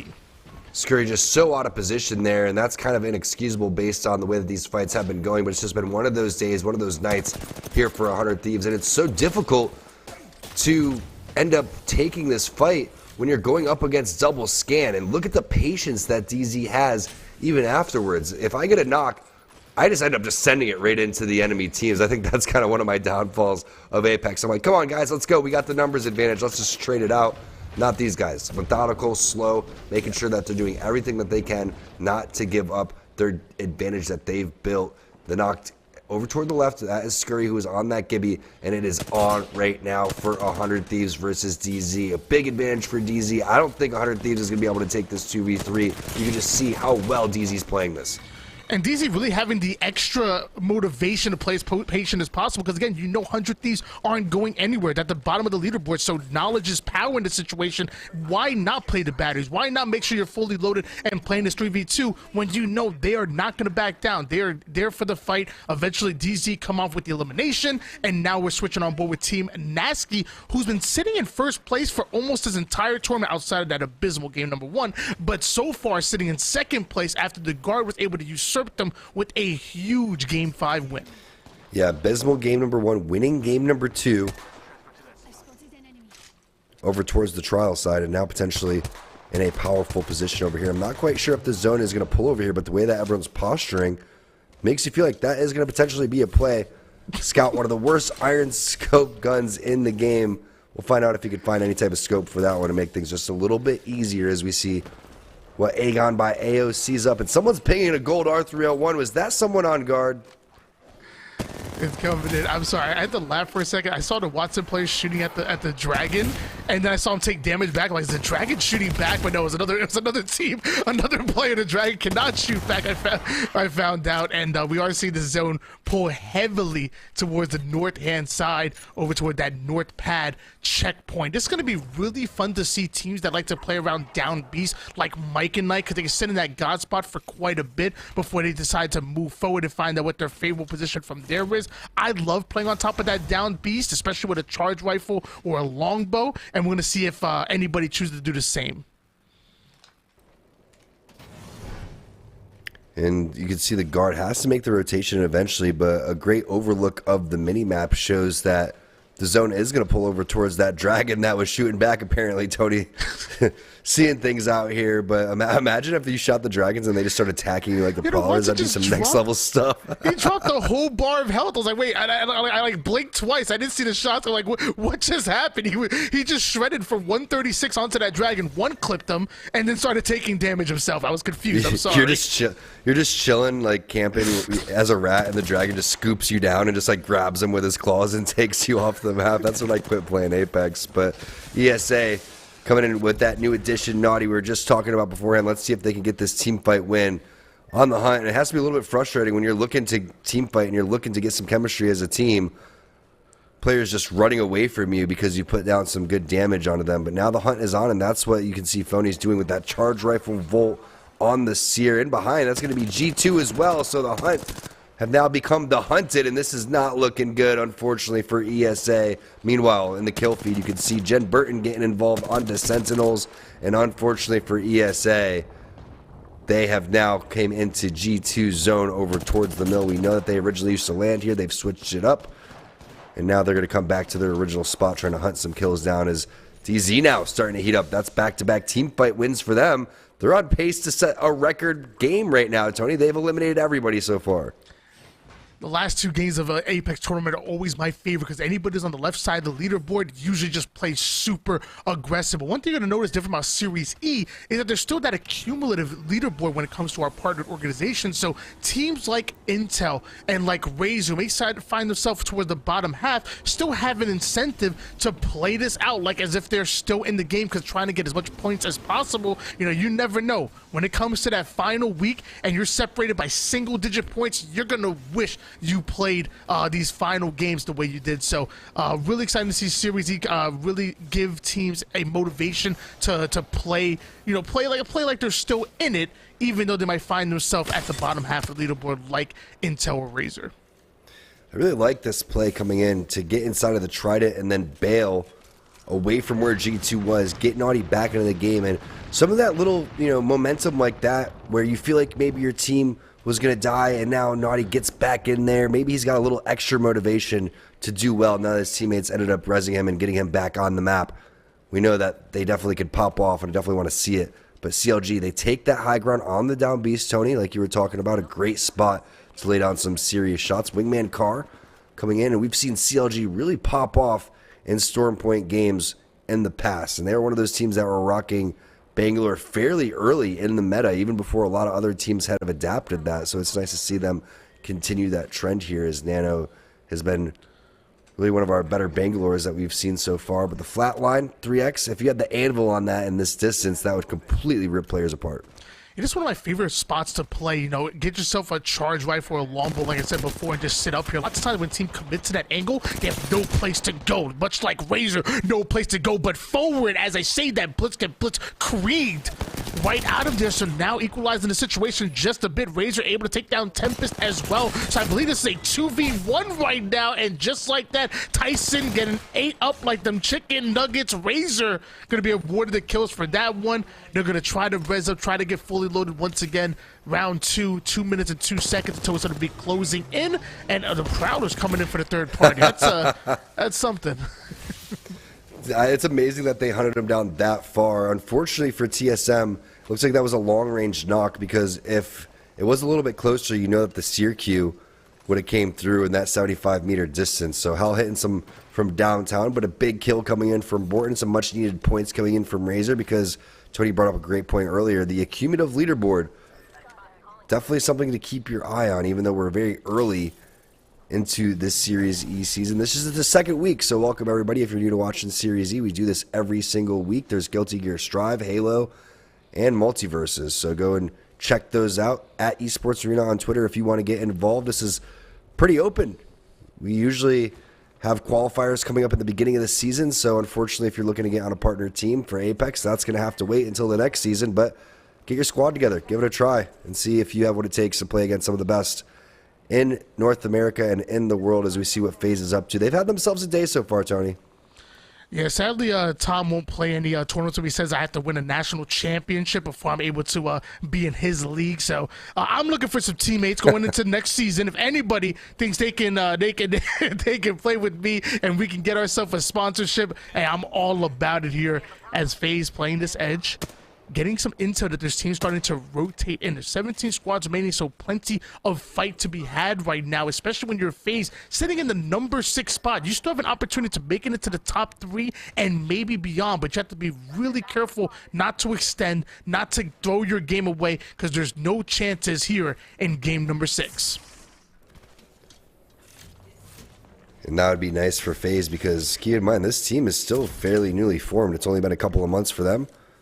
Slurp sending some long-range smokes across the map, seeing if you can get some armor checks on somebody. Also cutting off lines of sight for any squads that are over in that particular area. But we've seen some really high-end fighting coming in from FaZe. Remember, they were picking on one of the teams over towards Landslide earlier on World's Edge. But a little bit of a low point in the previous game where they all three basically landed on an Arcstar, unfortunately, and then got 2v3'd because the reset didn't happen fast enough from Complexity. So we know that they're a little bit frustrated from that one. Big nade coming in from Nocturnal could change the way that this game ends up being played and the way that the leaderboard shapes up. It's going to be another knock there onto Keon. One member from Guard remains, and they go out in 10th place. That's going to open things up for the rest of the lobby. There we go. The bounty has been acquired here. Team Nasky, Tripods, and G2 definitely have the opportunity to come out with that number 1 spot, although they still have to have a banger of a game. As of right now, we're on board with FaZe. There is a team directly over towards their south. One thing I always love about FaZe's playstyle is that they perfectly understand how to play angles. You're never going to see them 3-man push one angle and get shredded, get one clipped, or get naded out, and all of them end up in a terrible position. They're always willing to separate and willing to always be within elbows length of their teammates. So once those shots start to ring out, they can still help them just from a different angle. And I think it plays really well here in Apex, and we're going to see what happens with them going forward. Meanwhile, Tripods, the team in number 3 spot, very happy that the guard ended up getting eliminated. They have an opportunity to come out with a big win, and wouldn't it be a massive one here in Series E? Definitely would be. Team Nasky is another team to keep an eye out. They are inside of the God spot. You can see, great job by our observer team switching over to find out what they've been up to. There's a couple boxes on the opposite side. Not looking good in terms of resources, but that's what the power of the Watson is there for, to get that interception pylon to charge the shields back up. 2 batteries, 5 cells, and Altic cell if you want to go and use that one. But you can see at 61% trying to get that back up for his team. But it's a little scary right now. They're in one of the best spots, but they are getting heavily focused. If you ever played this zone, you know for a majority of the time it's going to go to where they're pulling at. And there's going to be members on each side here when you start getting down to the final teams. But it's all about holding this spot for as long as possible. And that's one reason why I'm really big on playing low. But like, if you're not getting into these fights actively and stealing your opponent's loot, you end up really resource deprived, like Team Nasky are. Obviously, you could play around that interception pylon, but what about your ammo? What about your red heals? It's really tough. Meanwhile, G2 making it really tough on their opponent to get out of this building. It's Esports Arena. Naughty ends up being shredded. You've been a bad boy, but so have G2, because that was a bad push. Esports Arena ready to fight. So are Tripods to get the elimination onto G2. Gent losing the shields, but looks like everybody else on Tripods looking for angles to come in. They're stealing every single kill here, and that includes in Gent's former team G2. Well played by Tripods. It looks like Esports Arena now forced to try to get out of Dodge. Great timing on the third party there, and then the shots from Deeds, the Havoc putting in some serious wreck as Phony gets eliminated. ESA going out in 15th place again. New squad, a little bit of a learning curve there, and you can see that's what Series E is all about. They're going to get ready for next week and come back twice as strong. Looking forward to seeing how that roster ends up panning out. But Team Nasky in a little bit of a predicament over here, worried that this team is going to end up flying over him. That's why K-Sweeney's got all of these fences set up to make sure that they show, hey, there's presence here. Just in case you didn't get that Valkyrie passive, we are here. We're strong. Our armor's maybe pretty bad, but either way, we're still having a major presence over towards this backhand side, and you can see the missile swarms coming in are going to be eaten by the interception pylon. He didn't use his ultimate cell, going to save that one for later in the game, but still a lot of squads remaining here as round 3 is going to close. First place team, the Guard, they were eliminated already, so that's going to open things up for teams like Tripods, Team Nasky, FaZe. We've seen what they're going to be up to. Right now, though, I kind of got my money on Tripods. I got a good feeling the way that we saw those shots coming through, the aggressiveness they had. Who do you think's going to take this, Tony? Yeah, I mean, we're going to focus on, obviously, Team Nasky and Team Tripods, 2 opposite sides of the spectrum. Like you saw, Team Nasky obviously had a favorable position for endgame, but didn't have much resource to work with. Tripods, meanwhile, have just landed in, already have the kills to work with, already fully loaded, have the resources, but don't have Gen anymore, and this is trouble. I thought Tripods might have been the ones to come out on top, but now it's going to get real dicey as Deeds has to pull off what might just be a 1v3. The first one goes down. Looks like the second one does as well, so a bit of a 1v1. Is he able to do it? LG get eliminated. It looks like the third party's coming in. Watch out for DZ. Tripods live to see another day, but there's no way that DZ can play for this res at the moment when you know that DZ are really start to close the gap here with that third party. 13 squads remaining. Can Tripods somehow come out on top? It looks like DZ might be a little distracted here. Maybe that's the opportunity Tripods are looking for. Is he going to be able to get the res off throughout all of this? Deeds survives with 1 HP. He's got the gold knockdown. He gets Gent back up, goes for Nick Mercs, and Tripods is back in the game. DZ getting eliminated. I thought I just hit him with the biggest caster curse of 2022, but they hopped right back in, and now we're on board with FaZe to see what they have in store for us. The fact that Tripods are still alive at the moment is absolutely crazy. DZ were coming in. They stole that kill, but they ended up getting distracted by a whole other team that got involved in a gunfight. Maybe a gunfight they had no business being in. And because of that, Tripods are still alive, and they've been playing excellent Apex literally all day long, and that includes right here in our final game. FaZe doing a great job taking down multiple members of CLG. Tripods fully loaded, 3 red shields and ready to fight with the Syracuse. Nades are starting to rain down. This might just be Tripods' game to lose, especially with Nasky having almost no resource sitting toward the back corner of the zone. Tripods, if they can simply just play good Apex, make as little mistakes as possible, they may come out with the biggest win that I've seen so far for them in tournament play.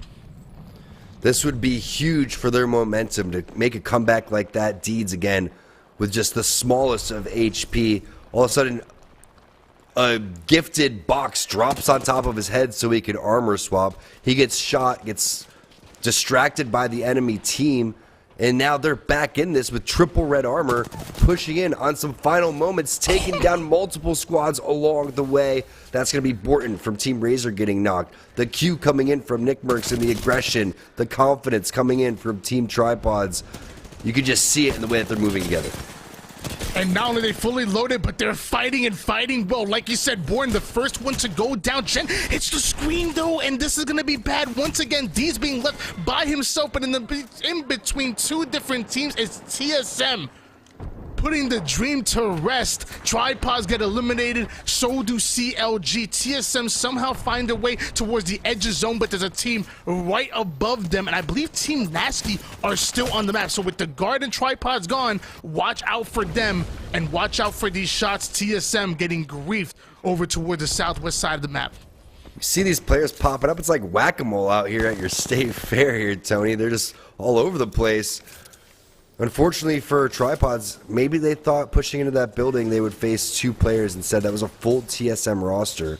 Wall goes up for TSM. They should be able to reset. And now all eyes on Team Nasty. They've been here the entire game, waiting and playing, trying to get that placement points. Have not been able to really put any damage down either.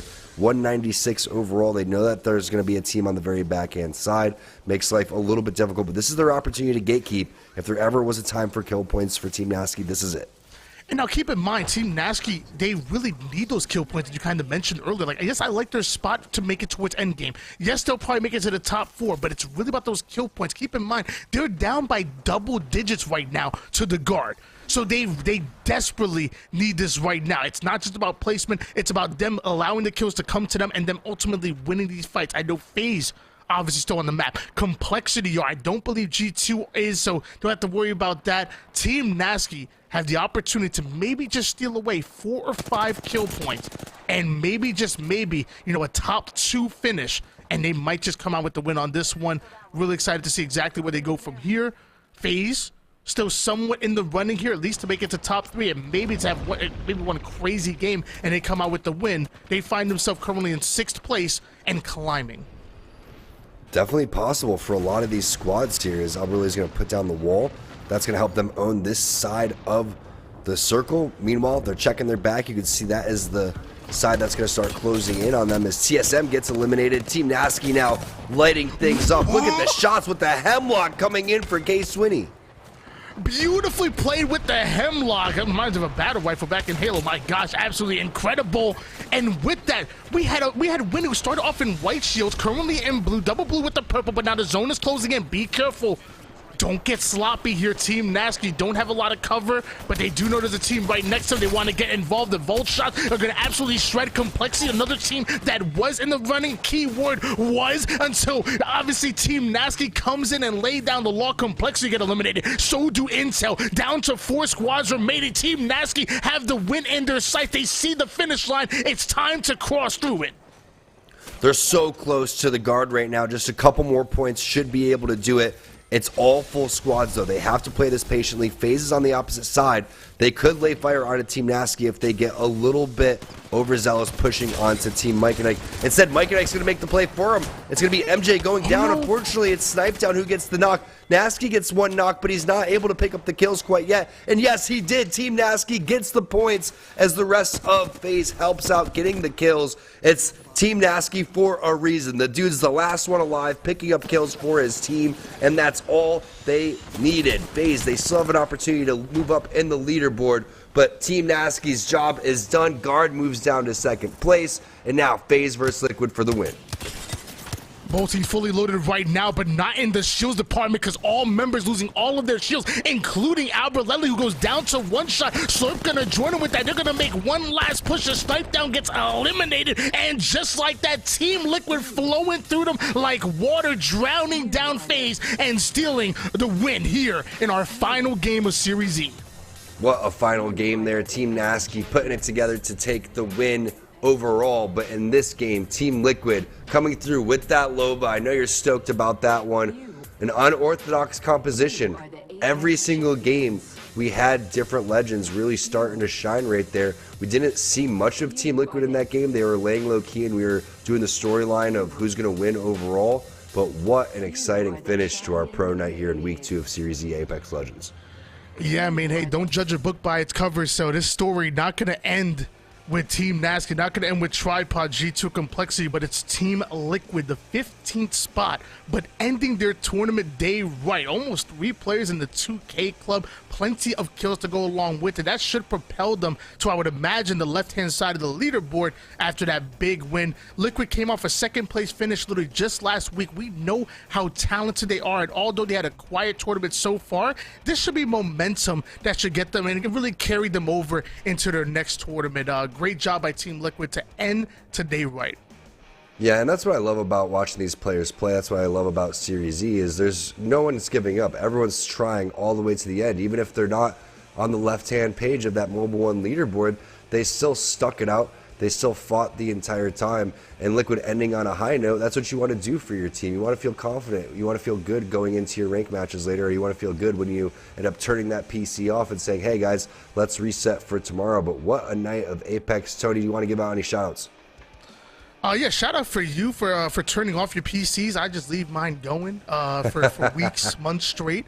That's how I was taught to take care of my equipment. But now thank you so much, Esports Arena, for allowing me to do this. I haven't casted Apex in quite some time, and I really missed it. I talk about it all the time. There is no end game like an Apex end game, and I love being a part of it. Thank you for being an amazing co-caster, an amazing duo, and something tells me this ain't gonna be the last time we pair up. Definitely not. Shout out to everybody at Esports Arena behind the scenes putting in work on the production. Cody leading the charge on the backhand side, everybody else flipping the switches, all the observers, all of our partnered teams, all of our partnered players, you guys in the chat, all of our pro players. That's it for Tony and myself. We'll see you guys for next week for Apex Legends. Keep in mind, there's multiple games going on. I'm sure Yeso will take you through that. Take it away, Yeso.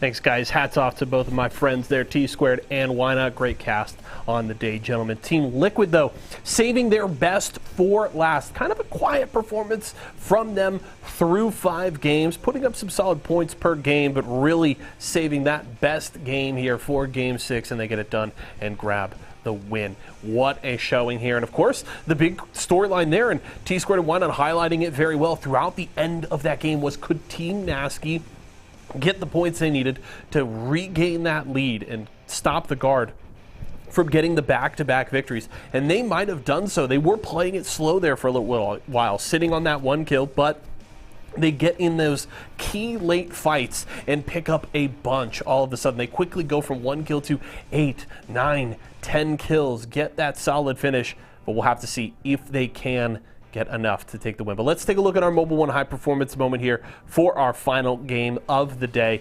And it's going to be Team Nasky here in these scrappy fights. They just helped eliminate Team Aegon by AOC, and Unlucky trying to avoid that zone damage. And this team comes up just behind them.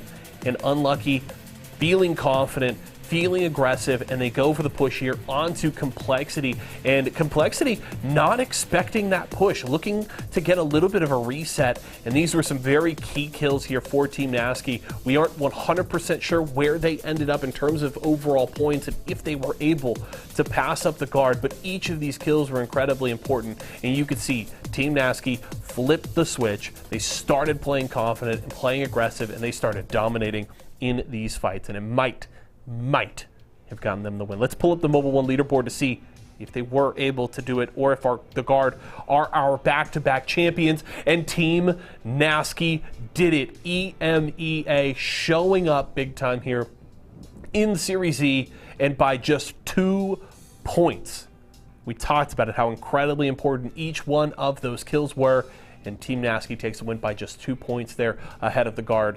Tripods round out that top 3. FaZe and Complexity round out the top 5, and Liquid with that last game win jump all the way up to 6th place. So well played there, and Team Nasty, hats off to them with the big win and the big finish here in game number 6. That is going to do it for us here tonight, folks. Done for Series E Apex Legends for this week. Do want to remind you, though, as T-Squared already mentioned, we do have more stuff going on this week. We've got Guilty Gear Strive tomorrow night. Of course, we wrap up the week with Multiverses on Friday. Don't miss out on any of that. Both of those broadcasts kicking off at 4 p.m. Pacific time right here at twitch.tv/esports arena. And, of course, if you want to continue to support us and our partners here, make sure to head over to walmart.com/esports arena. Pick up any products from our friends at Razer, Intel, and more. So we appreciate your continued support here. That's going to do it for us tonight, folks. Thanks so much for hanging out. My name is Jaso. Always a pleasure to host for you all, for myself, the entire live broadcast crew, and everybody here at Esports Arena. Thank you so much for joining us here tonight, and we'll see you again tomorrow.